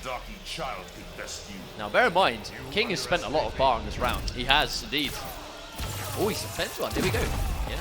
Dragon decides to hold on to it, doesn't want to deal damage.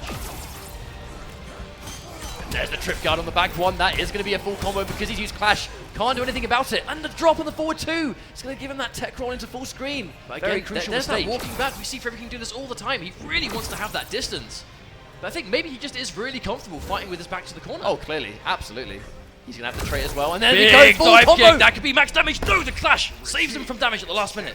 But again, coming out of this clash, he's probably still going to have his trait, you know? And here we go. Both players have trait, but in this situation, much more beneficial for Rever King. There's a chip on the lightning again. Talk about chip, the grab. This probably isn't going to kill, but very close situation. to, and there's the dive kick. As soon as he saw Dragon getting off the ground, go straight for it.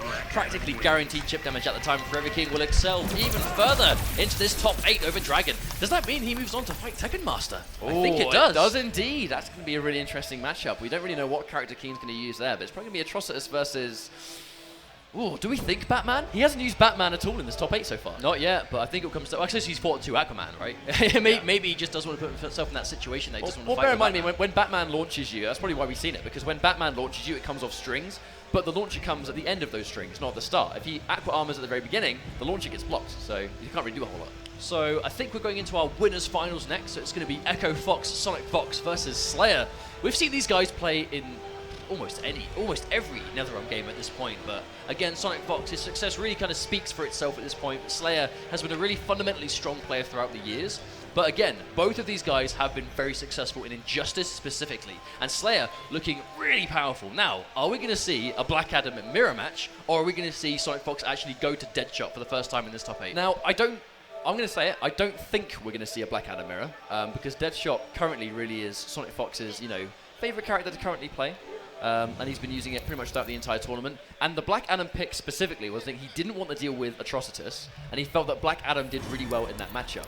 Now, he has historically seemed quite comfortable fighting Black Adam anyway with Deadshot, so I'm inclined to think we're going to see that first, but could be wrong. Could go for Black Adam anyway, but really depends. Well, we're about to find out. But let's not forget. Some recent art that we saw. Is it Black Adam? Oh, he's asking again. Deadshot? There's a 50-50. Does he do Black Adam, or does he go for Deadshot? This is a running theme, I think. What do you want? Deadshot? All right, crowds. Do we see Deadshot? No, Do I we don't see know. Black Adam? Who knows? Either way, I don't think even he's sure.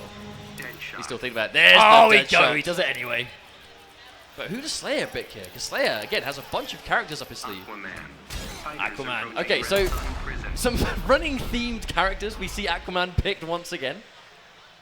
Well, I think, again, it's not really a massive surprise seeing these legacy characters being picked like this. Let's not forget, the game is not that old. It's only been out for about a week or 2. Slayer really doing the important stuff in his button checks. Now, I think picking legacy characters, though, it makes the most sense. The game is really new, and if we're going to see new characters picked, we're probably going to see people picking characters that are newer or easier to pick up, right? I'll make your queen a widow. But at the same time, Deadshot, a completely new character, but Sonic Fox just has this uncanny ability to just play a new character and just figure them out instantly. Deadshot, definitely not. Oh, wow.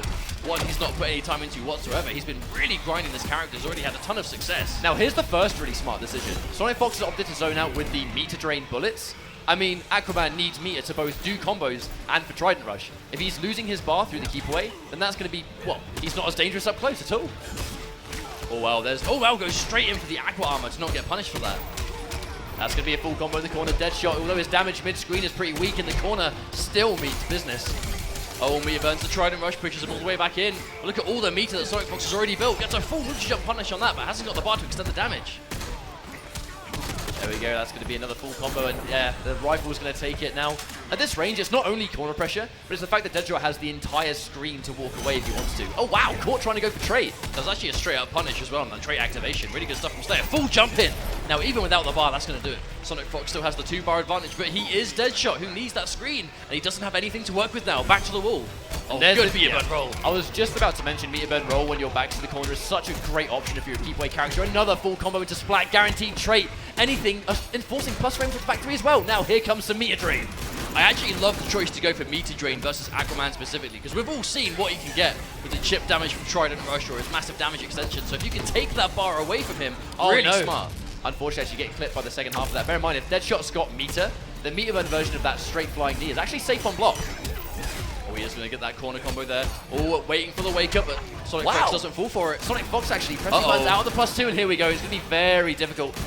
Yeah, good water shield, but there's the chip damage. That's going to do it. Now, one thing I really like about Sonic Fox's Deadshot is that he doesn't really rely on that meter burn rifle. The meter burn rifle being such an amazing move by itself, does a ton of chip damage, is great when you've got the bar to spend, but Sonic Fox doesn't really overuse it to the point that when he does finally bring it out, it's just at the right moment.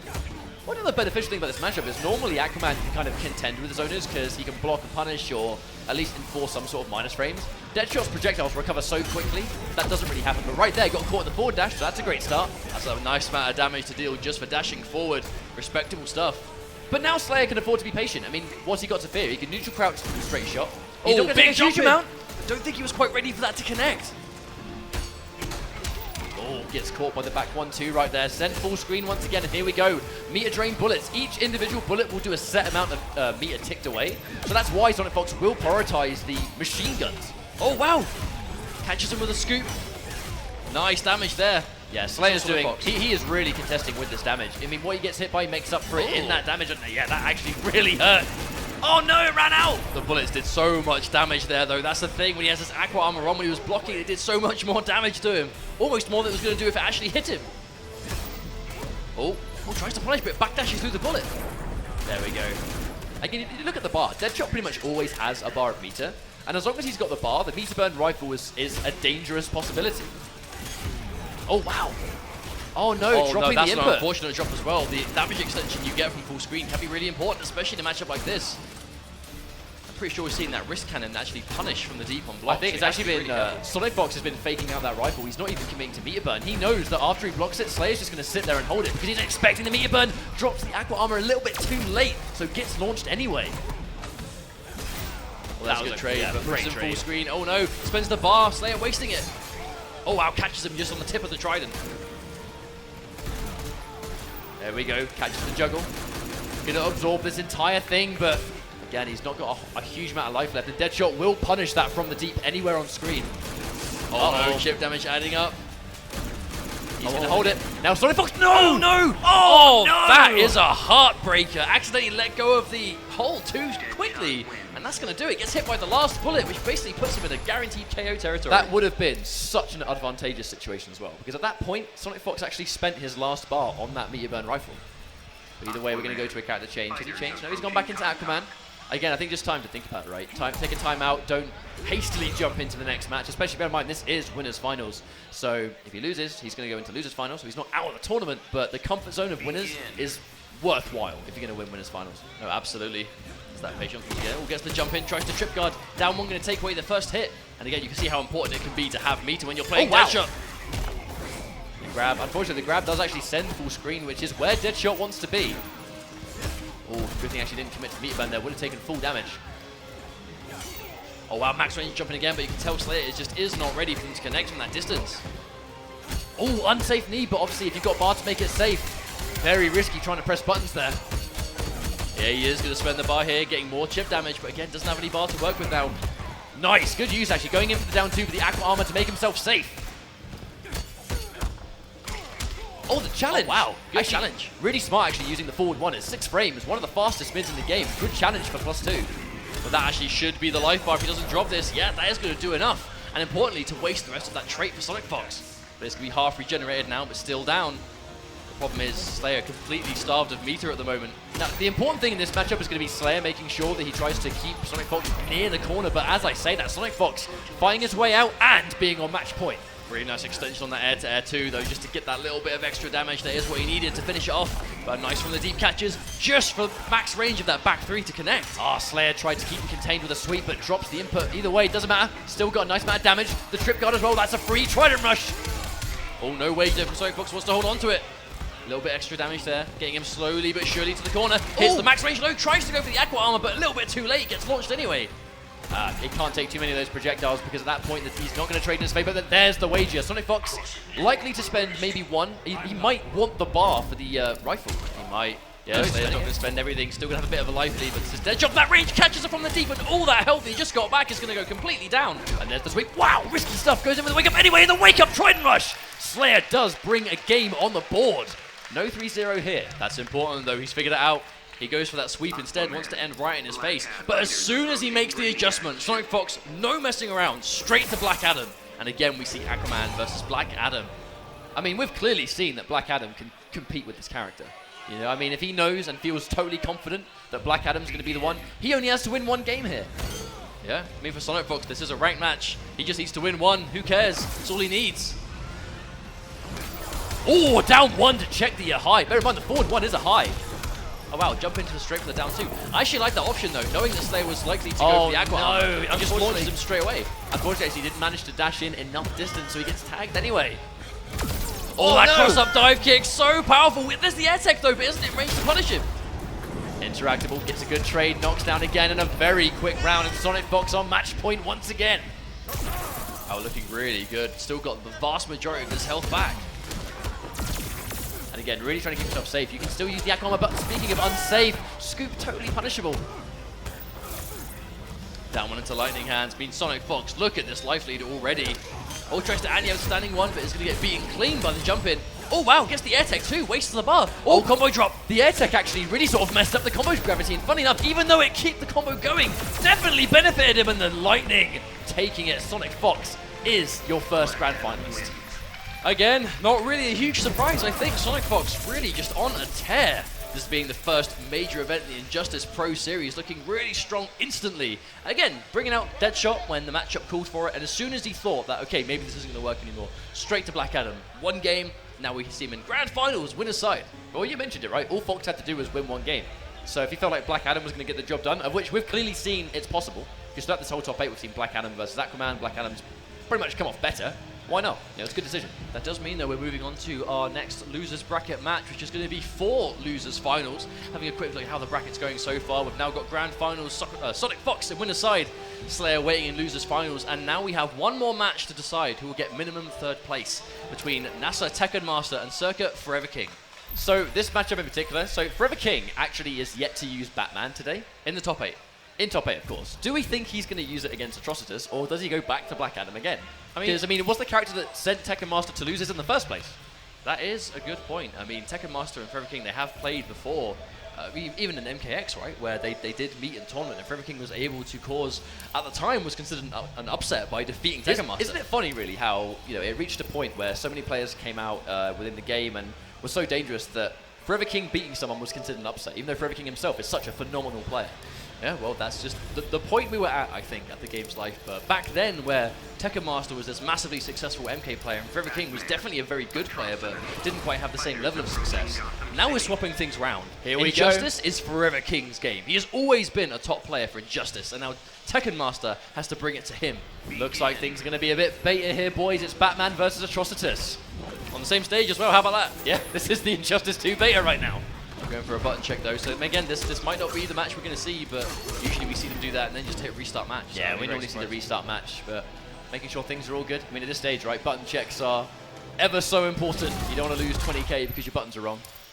No, absolutely. We're going to go for your match. Yeah, this is going to be the match. It's going to be Atrocitus versus Batman. We're finally seeing Forever King's Batman for the first time in this top 8. Goes straight in for the environment interaction to steal away the first button. Now, Forever King's Batman is pressure that is relatively unmatched by anyone. Unbelievably aggressive, but very patient. Speaking of aggressive though, Tekken Master getting that tick damage already in 50%. Good block from King though. And look at this life is already. Catch him jumping out. That's going to be a confirm. Goes into the vomit. Just wants to get this extended damage. Damage over time ticking away. Big trade for Tekken Master. Every single time Atrocitus though does manage to get a trade off that lift, it's always going to be in his favor because you're still going to get stuck in the air, and that was a very clean round from Tekken Master. The longer this top 8 goes on, the more comfortable Tekken Master is seeming. There's a nice meter burn forward 3 though, good prediction just to blow through that. I mean, if you read the forward 2, it's very slow and telegraphed. Forward 3 can blow straight through it on a good read. Oh wow, and he uses the retreat from Forever King. Oh, big punish, and he's got Dex out. That was a really, really good wager. Not only to save himself from the damage, but to actually really deal with the trait. Actually spent 2 bars, did some guaranteed damage to Forever King. They practically traded trait for trait there with that clash.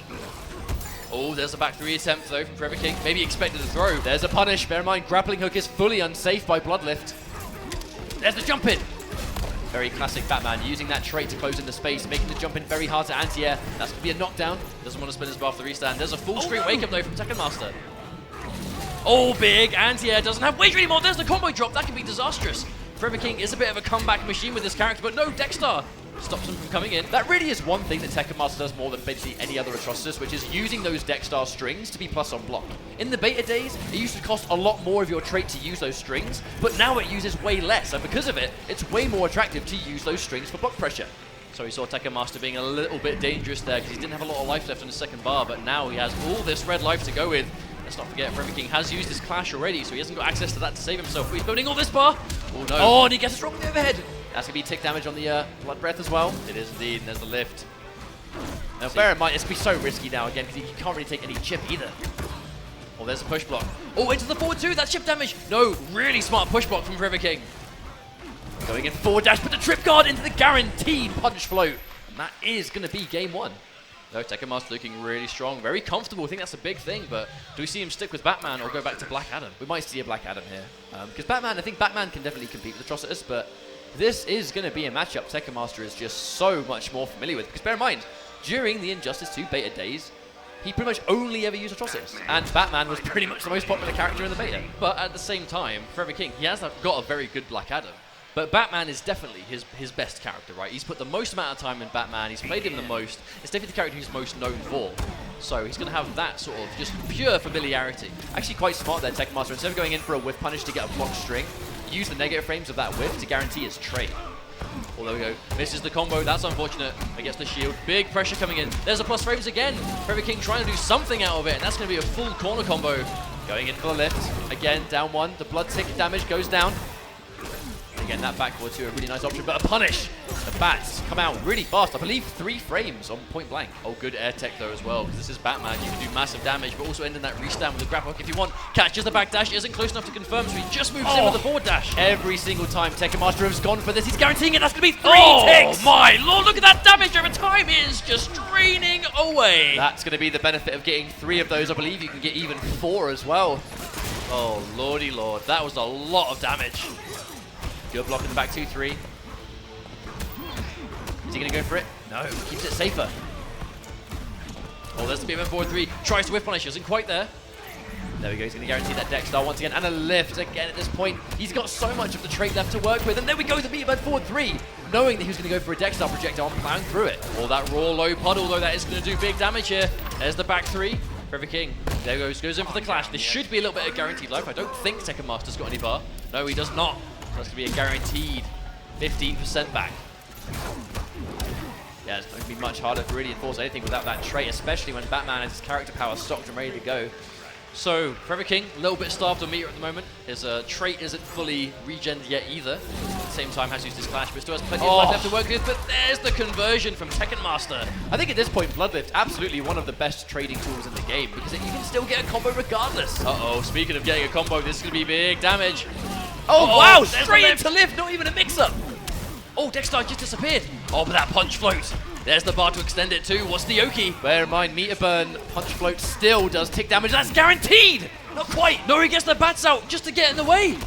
Oh, there's the delay. Uses the environment to get through the down one, but Tekken Master with a little bit extra patience. Now do we see the change to Black Adam, or is he going to stick to his guns? What could be his final match? I think one of the most underrated best tools for Atrocis is the fact that that blood breath does so much tick damage, and it will stack if you can land it multiple times. So we see meter burn punch float ending in breath. We see combos ending in breath, and you see the chip on top of it. But we are going to see a swap to Black Adam from Forever King. Now he has to win 3 in a row now. He is going to go home if he loses this game. So he's going to have to make something brilliant happen with these next 3 matches. There's that deck star. Once again, that orb just being the absolute, you're not going to punish me, my cat friend is out. Save me. There we go, there's a reach-down once again, but just enforcing so much chip damage. Forever King looking really uncomfortable at the moment. That's going to be another full combo. 1 blood breath, 2. The tick again into guaranteed plus frames. So even without Dexstar, you can still get 2 of those blood breaths. Oh, big capitalizing from Forever King though, but still massively down on life. Oh, wow! How about that? Just goes straight underneath. There's the cat, disrespecting the plus frames. But unfortunately, even on hit, still connects if you're ready for it, and a very quick match point for Tekken Master on the verge of a 3-0 against Forever King. And this is the first time Forever King was actually able to bring out as well, so we saw the Batman, hasn't worked out for him, going to Black Adam, and massively down on life here again, but we've already seen the massive amount of damage he can deal with this character. There's a plus frame, Tekken Master respecting it. It's very tricky to say that you are sitting on a life lead against a character that does as much damage as Black Adam does. There's only so much it can mean, and just like that, we see him steal away that life bar. And again, even though he's massively down on health, Forever King's able to even this one out. Meter burn, dive kick. Trying to stagger the forward 1-2, but again gets tagged, but no full combo. Yeah, there's the push block. Doesn't want to take those plus frames at all. He's got. Oh, lands straight on the blood lift. I don't think Tekken Master was quite ready for him to get hit by that. So the cat shot did actually knock him out of a follow-up. Nice grab. Really knowing that Tekken Master's sitting there and blocking after that trade. Good call. Good grab, but look at the sheer amount of meat that Tekken Master's got. Yeah, no doubt going to spend the bar on this. Is he going to try and get the cat out, or is he just going to go straight in from the pressure? There's the forward two, hits the mix-up. I was actually very brave going for it without trait, but I mean, bear in mind, if it's a decent 50-50, you don't need trait to enforce it. It's also just a lot more unsafe. If you've got a lot of bar and access to your clash, you can definitely make yourself less punishable for a mistake. He does have Dex. Oh, wasted the interaction. You got to look at how much. He's actually got a nice amount of trait left to get a couple more shots. Oh, tries to punish the dive kick, but isn't able to. Uh-oh. There's the low lift. Jumps in. Is that going to be enough? Is that going to be enough? He doesn't have access to the air tech. Here comes the meter burn to guarantee the chip damage, and right now it's looking really rough for Forever King on the verge of going home. Oh, and the chip damage is going to be enough to send Forever King out of the tournament. 3 games straight from Tekken Master. Oh, that looked rough. I mean, it was just how well Tekken Master was utilizing the tick damage on that Blood Breath. I mean, it does so much damage, but if you're able to stack it, and then you've got trait, and then you can enforce block pressure, it's fantastic. I mean, Atrociusa is just one of those characters that just has so much scary stuff to worry about. You've got massive pressure, great trait, big damage, good normals. But once again, I do believe we're going to a very quick break before we get ready with this last set, well, last couple of sets for the top 8 of Combo Breaker 2017.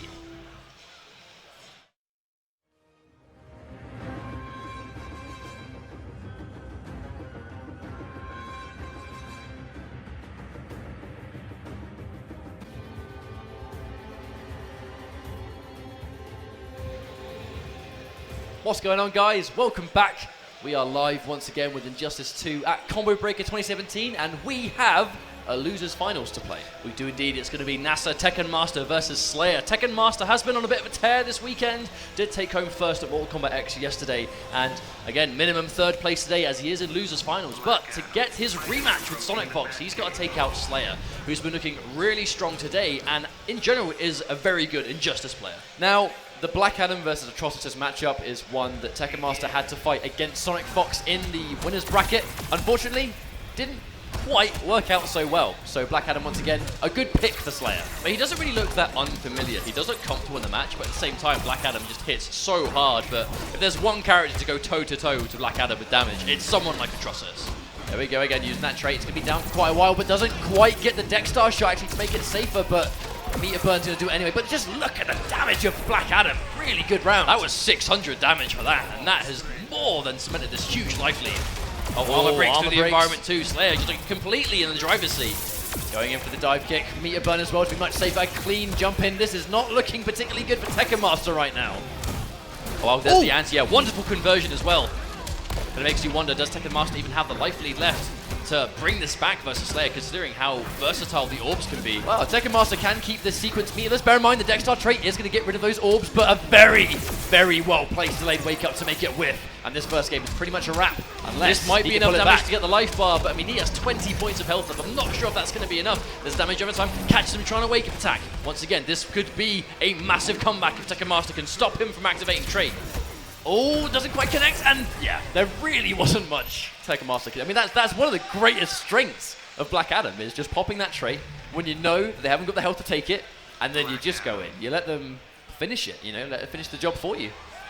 Indeed, and we see the run back again, Atrociusa versus Black Adam. I think Tekken Master just wants to take a little bit of time. Hovered over Grodd and then changed and shook his head. Does he even have a Grodd? Did we almost see Grodd there? He might do, but I mean, picking Grodd into Black Adam, is that something you think we could see? I don't think so. I think Atrociusa is a better pick, personally. However, Tekken Master again, I mean, it's a lot of damage really quickly, right? And that seems to be the classic. Not challenge, it's going to be a free trait. Here we go, Tekken Master looking to answer back. Wow, now that's actually a big thing. It doesn't look like the shield from Dexstar actually absorbs that low lightning. I think that's why Black Adam is such a good pick here, because normally the shield is what deals with projectiles, but the lightning, I guess it's not as projectile-y as the rest. Oh, hits in there, catches him with a raw 4-2. Damage is starting to add up. The breaths are going to do so much tick damage. A little bit of a delay into back two, maybe trying to catch it down one. Really not, almost like a read on the forward one. The down one making it whiff completely. Oh, gets the activation on the trait. So the cat is in play. This could be some really dangerous sequence here. Chip damage, there's the shield. Meter burn back three. Really good choice from Slayer. Misses the combo though, and still back to the corner because of it. Plus frames, challenge. I mean, it kind of made sense that he had to challenge the plus frames on that meter burn punch float. Didn't really have a lot of health to take anything else. Indeed, jumps straight at him there. I think a little bit of a prediction on maybe one of the specials, but it's going to do a lot of damage here. Straight in with the wager. But Tekken Master's got way more bar though. This I could wonder be if a that bit was of a mistake. I wonder if that was mainly used as a Oh, ouch. Okay. Don't Then think again- Slayer was expecting him to bet all three there. Massive amount of damage dealt. Nice amount of chip there, though. Slayer definitely still in this with the amount of damage that Black Adam has, but Tekken Master is going to have access to his cat very soon. Oh, ouch. Oh, the active on that breath. Very dangerous. There's the air tech. Now, that's the thing. Slayer's going to have to be so careful with stuff like that because he doesn't have Clash anymore, but the air tech is there to save you still if you need to. Looking much better now, though. Does get the breath. He's going to tick down. Guesses wrong on that mix-up. And Tekken Master tied things up 1-1. He is indeed one apiece now. You can see a rematch or a character change. I mean, Slayer does have access to a number of characters, but Black Adam is the one who's been running in the top 8. Goes to the rematch, so we are just going to see the straight-up run back. Out of all three of Slayer's characters in Superman, Aquaman, and Black Adam, though, I really feel like Black Adam is probably a character that's more likely to get the job done in this matchup. Well, it definitely seems to be effective. Oh wow, caught punish going in for trait. So much damage, and bear in mind, actually, he still has access to trade, so not a bad trade if you think about it. Nice meatless combo there. Only did 200 damage, but definitely a nice chunk. Slayer, though, still with a commanding life lead. And now the cat has disappeared, so he actually is going to have a little bit of full reign of this full screen. Oh, wow. Unless you get opened up by a raw lift. No, the drop from Tekken Master. That's unfortunate. Could have been a massive amount of damage. And bear in mind, you only get Clash in round number 2, or your second life bar, so that would have been a huge chunk. I think Tekken Master's happy to take those regular lightnings for trait, just not the meter burn version. Or anything like that, or maybe try to confirm into a special there. I don't think Slayer was quite there. Oh wow, dropping the blood as well. A lot of drops coming from Tekken Master, leaving so much damage on the table. He's going to have to make this punish count. His knee gets the lift. Oh no, missed the follow-up. That is going to be enough, even if he blocked that. He did still have the damage over time, ticking down.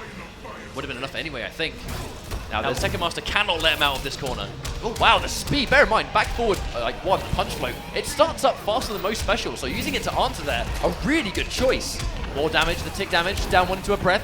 Here comes extra damage on top of that. Guesses wrong, and that's probably unclashable. Very good use. He knew he was going to go for unclashable damage. Indeed, we go for the clash here, though.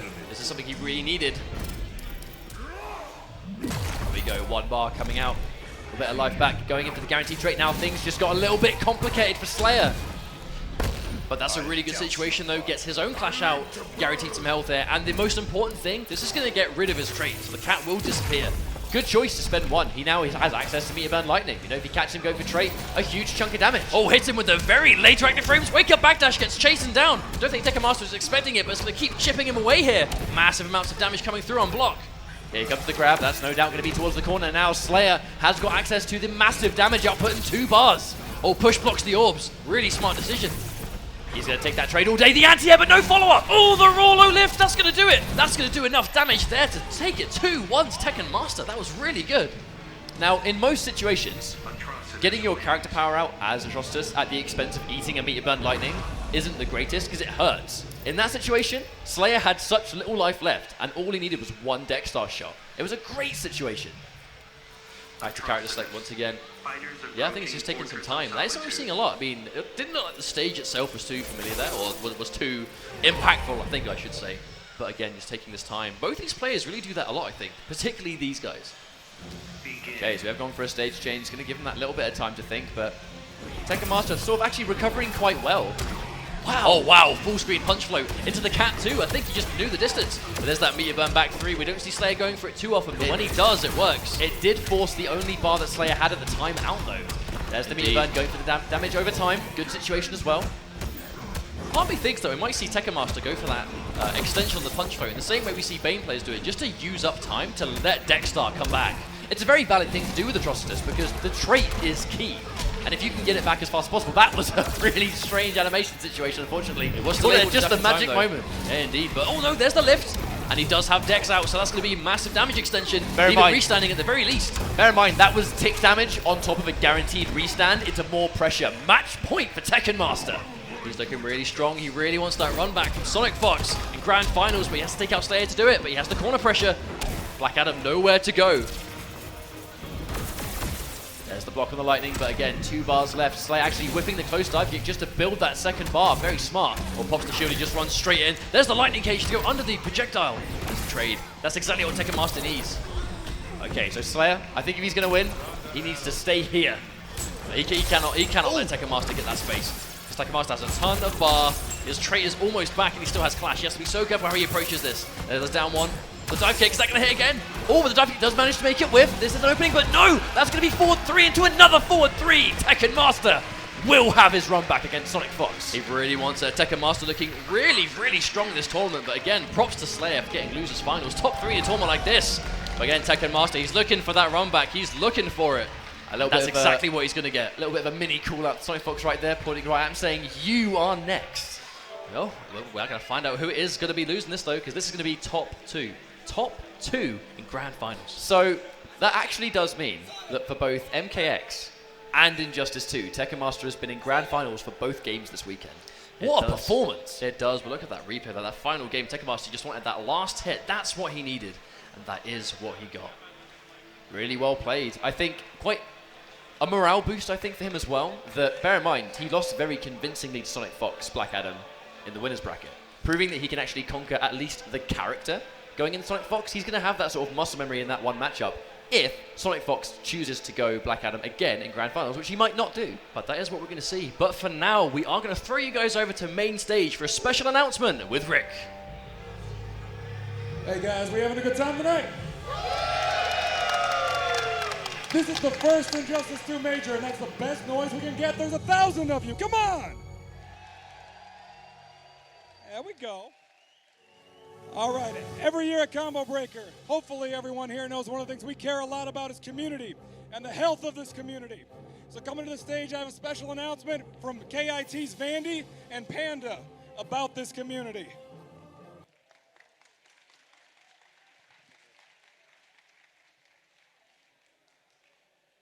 Thank you, Rick, and thank you, NRS, for this great game. We're here to announce the date of the next Kumite in Tennessee. It'll be January 5th through 7th, 2018. Same venue as this year, even more space. And one special thing that we're going to do for Injustice, since it's a new game, new trophy. So if you go to the KIT Twitter page, we're having a vote. It's down to 2 characters, Darkseid or Brainiac. Let's poll the audience. Let's hear it for Darkseid.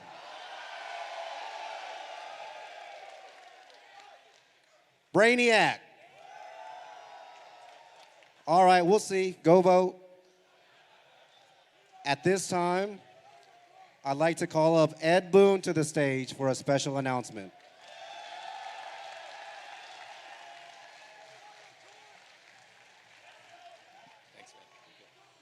Thanks, you guys. We really don't want to take up a lot of your time, but I did want to take, I don't know if anybody's even done this yet, I just want to congratulate Rick Thayer on, everybody give him a hand on such an amazing, amazing tournament.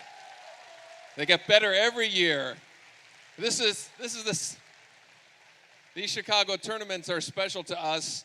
Mortal Kombat and Injustice are all made in Chicago, so we love it when you guys come out and have the game there. And because you guys are so special, we want to give you one of the first looks at Red Hood for Injustice 2. Enjoy.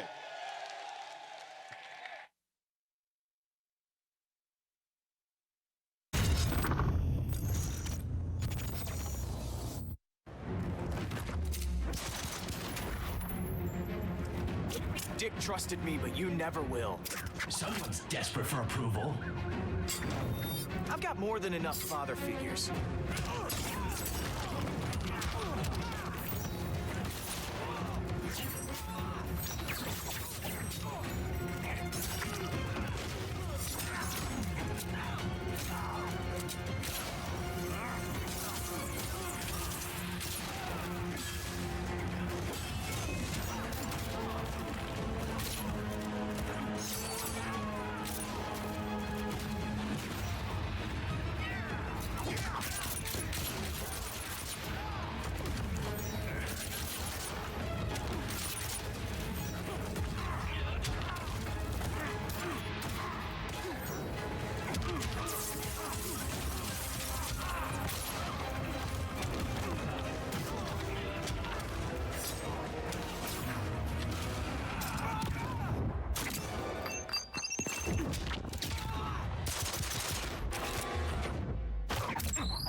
Well, well, well. How about that? That was pretty crazy. I mean, so that's about as hype as we were hoping it would be, I think. That's about right. It was a lot of gunshots, which was like what we were expecting. Lots of guns, lots of grenades, lots of martial arts and whatnot. The shot bullets, though, that's probably a trait, right? That's probably a trait. Look like we'll talk about this later. However, thank you very much for that, guys. The audience went quite wild for that, you could say, but we have a grand finals to finish.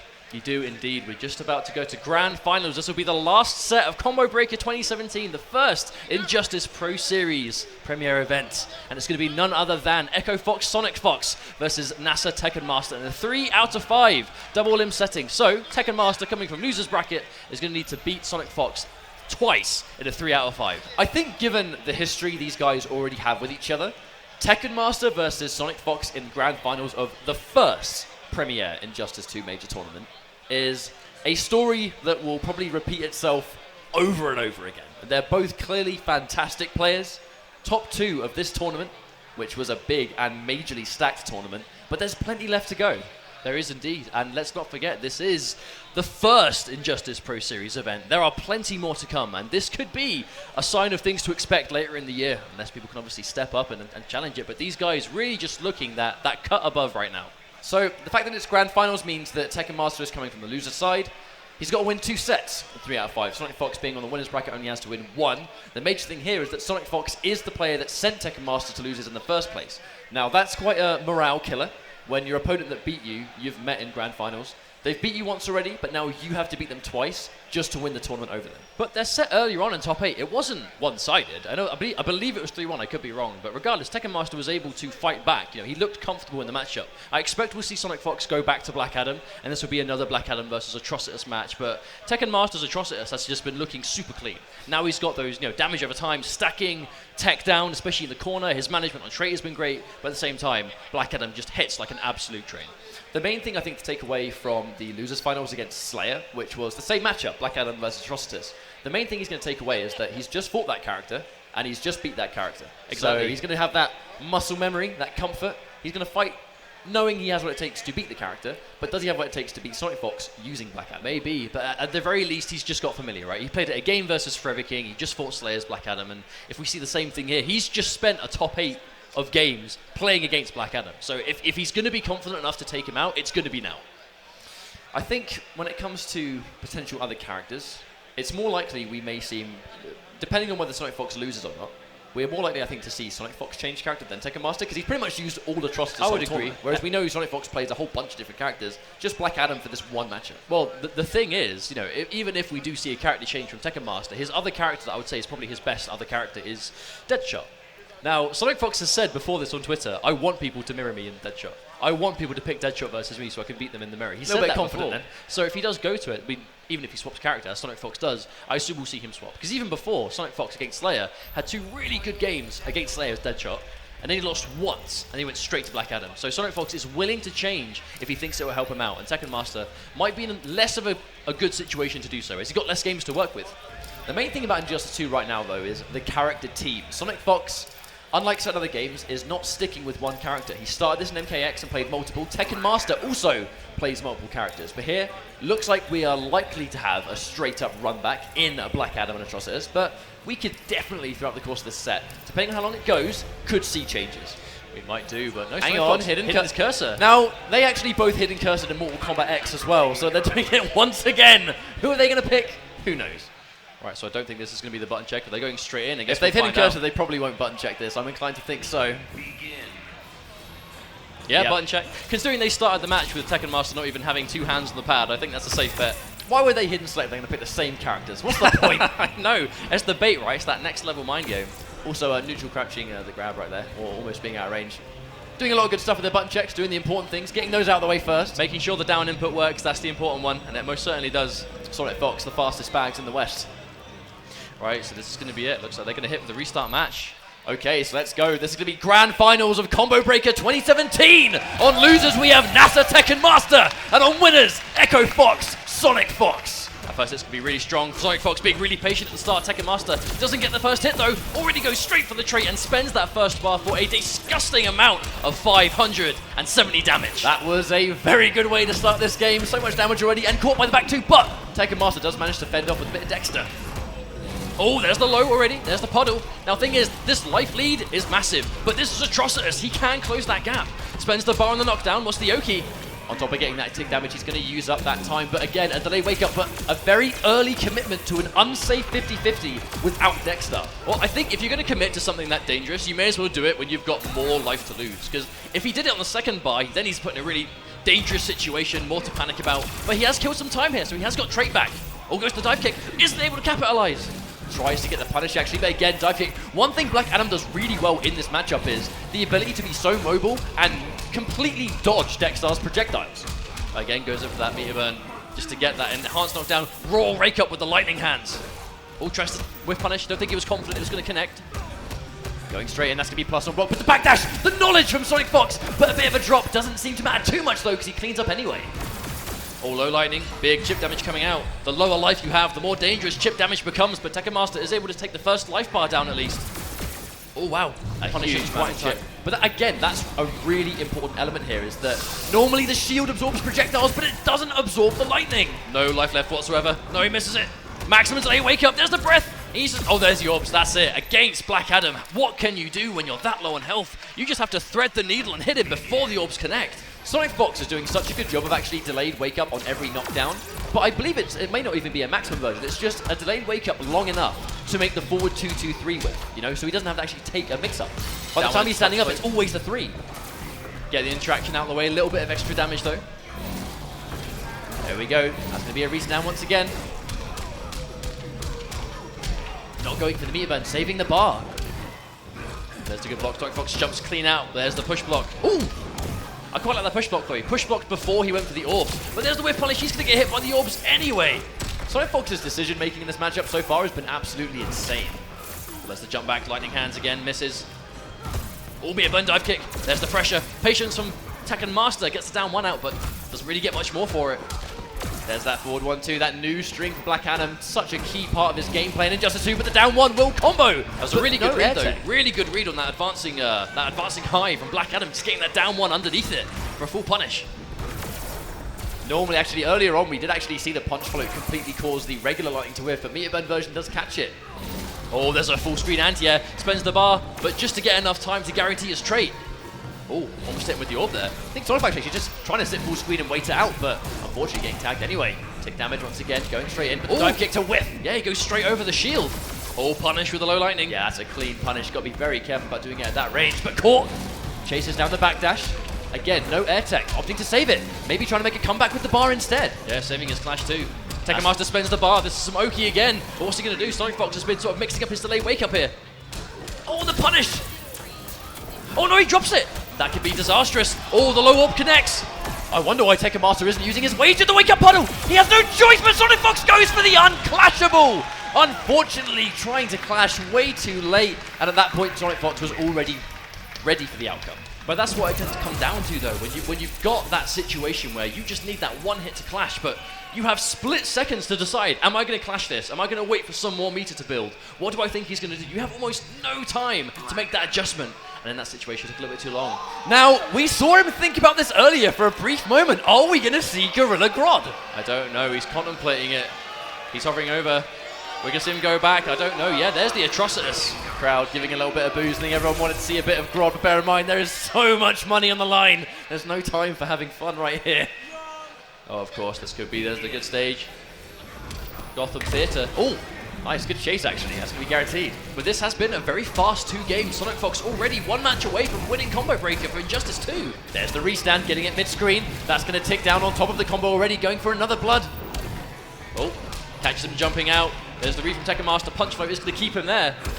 But that is a consistent option. That delayed wake-up looks very, very useful at not having to deal with the mix up close. By the time Sonic Fox is standing up, there is no possibility for the blood lift. It has to be the overhead. That life bar was incredibly one-sided though. If Tekken Master can keep him here, he might be able to steal this one back. Oh, there's a jump back on prediction. Just enough to get the cat out. There's a lift. Yeah, gets the shield. Just wants to move in. Oh, there's the anti-air as well. But again, I don't think Tekken Master was quite ready for it to connect. And there's a big punish, and this is Black Adam, so this is going to hurt. Does whiff the dive kick, but at this point, actually, hang on. The whiff dive kick's going to be a major mistake. He's going to get the tick damage off the blood vomit. Oh, Raw wake up again to challenge the forward 2. Backdash to get out of there. There's the mix-up, and a good block from Sonic Fox is going to steal the life bar away, bringing himself to tournament point. Those 50-50s off the forward 2 has been working so well in top 8 for this whole point, but the grand finals where Sonic Fox is blocking them every single time. Good interactable there, used by Tekken Master, gets himself the cat out guaranteed. There's the block on it. Again, that low lightning, really good punish, and the shield will not save him. At this point, it's just wasting deck star time. Now, here we go. Does Tekken Master save bar, or does he spend it deliberately to hurt Sonic Fox and leave him without much life? He spends all four of them gone down now. There's a shift damage, goes straight into the lift. Oh, wait a minute! That pause. I thought they'd both just decide to stop at the same time, but apparently not. At first glance, that looked like he tried to trait, but he went for the down back 3. The life drain, knowing he was going to go in, and he took the guaranteed damage. So Tekken Master does get a game on the board. Showing signs of life, though. That was a really strong game from Tekken Master. If he can keep that up, he might be able to reset this bracket, but this is Sonic Fox. He can adapt. Oh, there's a down one. A very important first hit. Taking that bar away from Black Adam, denying the lightning cage, so crucial. He's not going to get as much damage off this, but it is going to be a fair chunk regardless. Oh, that's going to hurt. 400 damage just like that, giving Sonic Fox a nice lead. There's corner pressure. This is looking really bad for him. Oh, tries to wake up the punch flow, but already swaps the corner position. Yeah, sent full screen, and a very, very controlling tournament point for Sonic Fox again. Pretty much Tekken Master, he's got to do double the work here. Oh, walk straight at him again. There's that wake up. Catches him with the lift though. Let's squeeze some damage. Wonderful air tech. Sonic Fox, no reason to hold on to that bar when you've got that much of a life lead. But it's going to get hit again anyway. There's another lift. Still hasn't got the trait.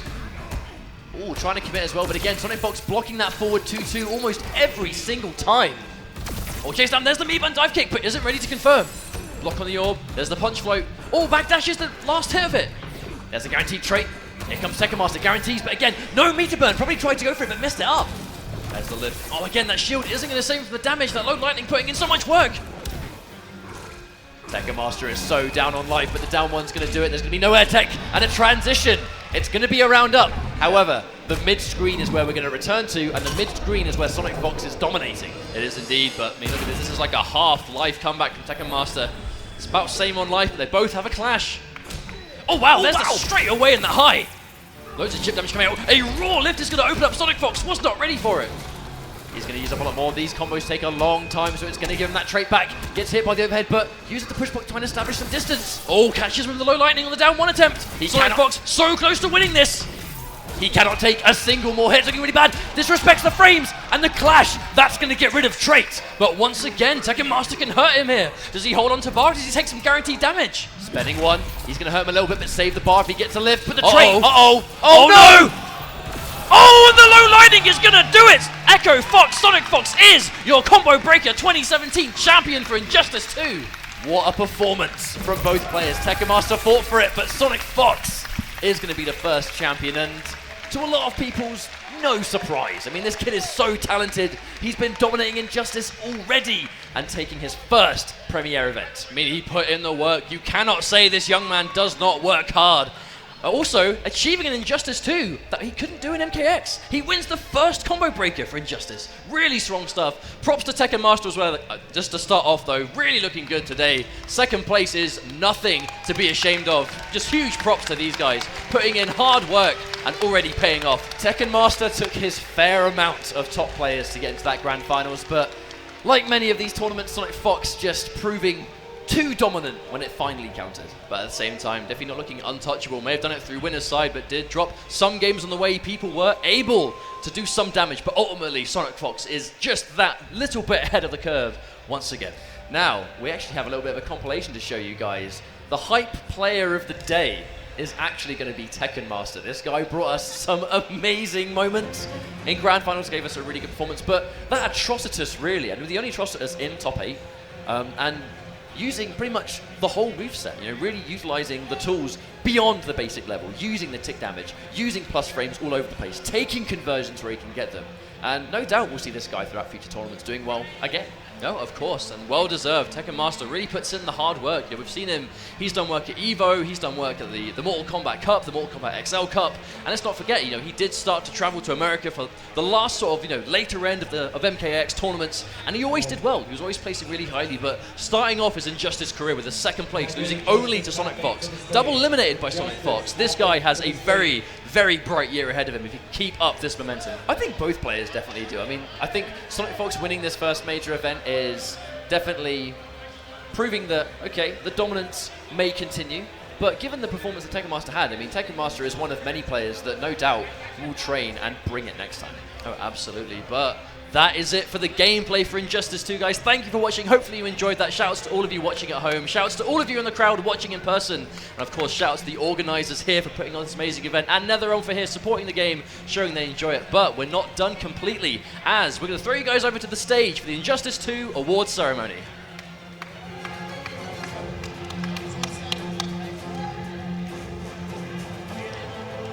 In 7th place of Injustice, Biohazard.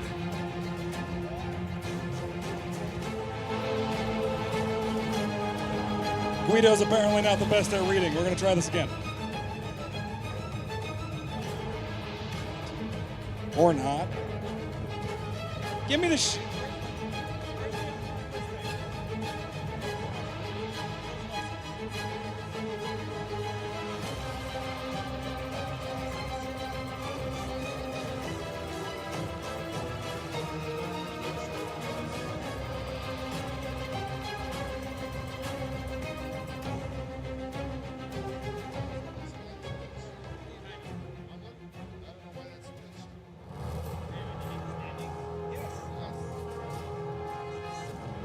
Let's try this again.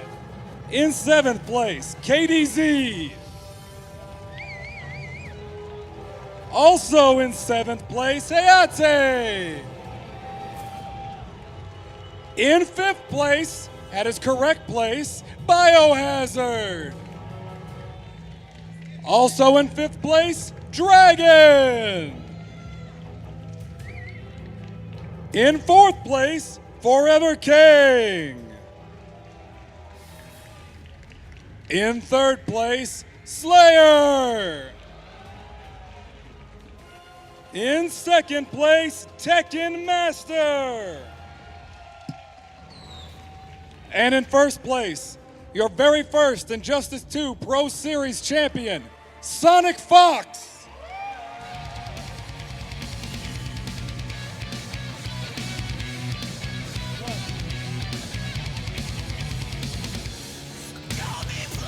Sonic would like to say something. If it's rude, it's his fault. This is a blow up real quick.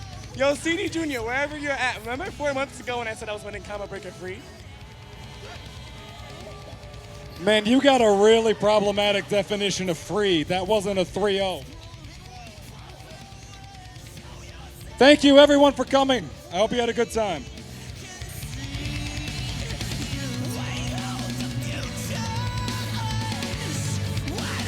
Bear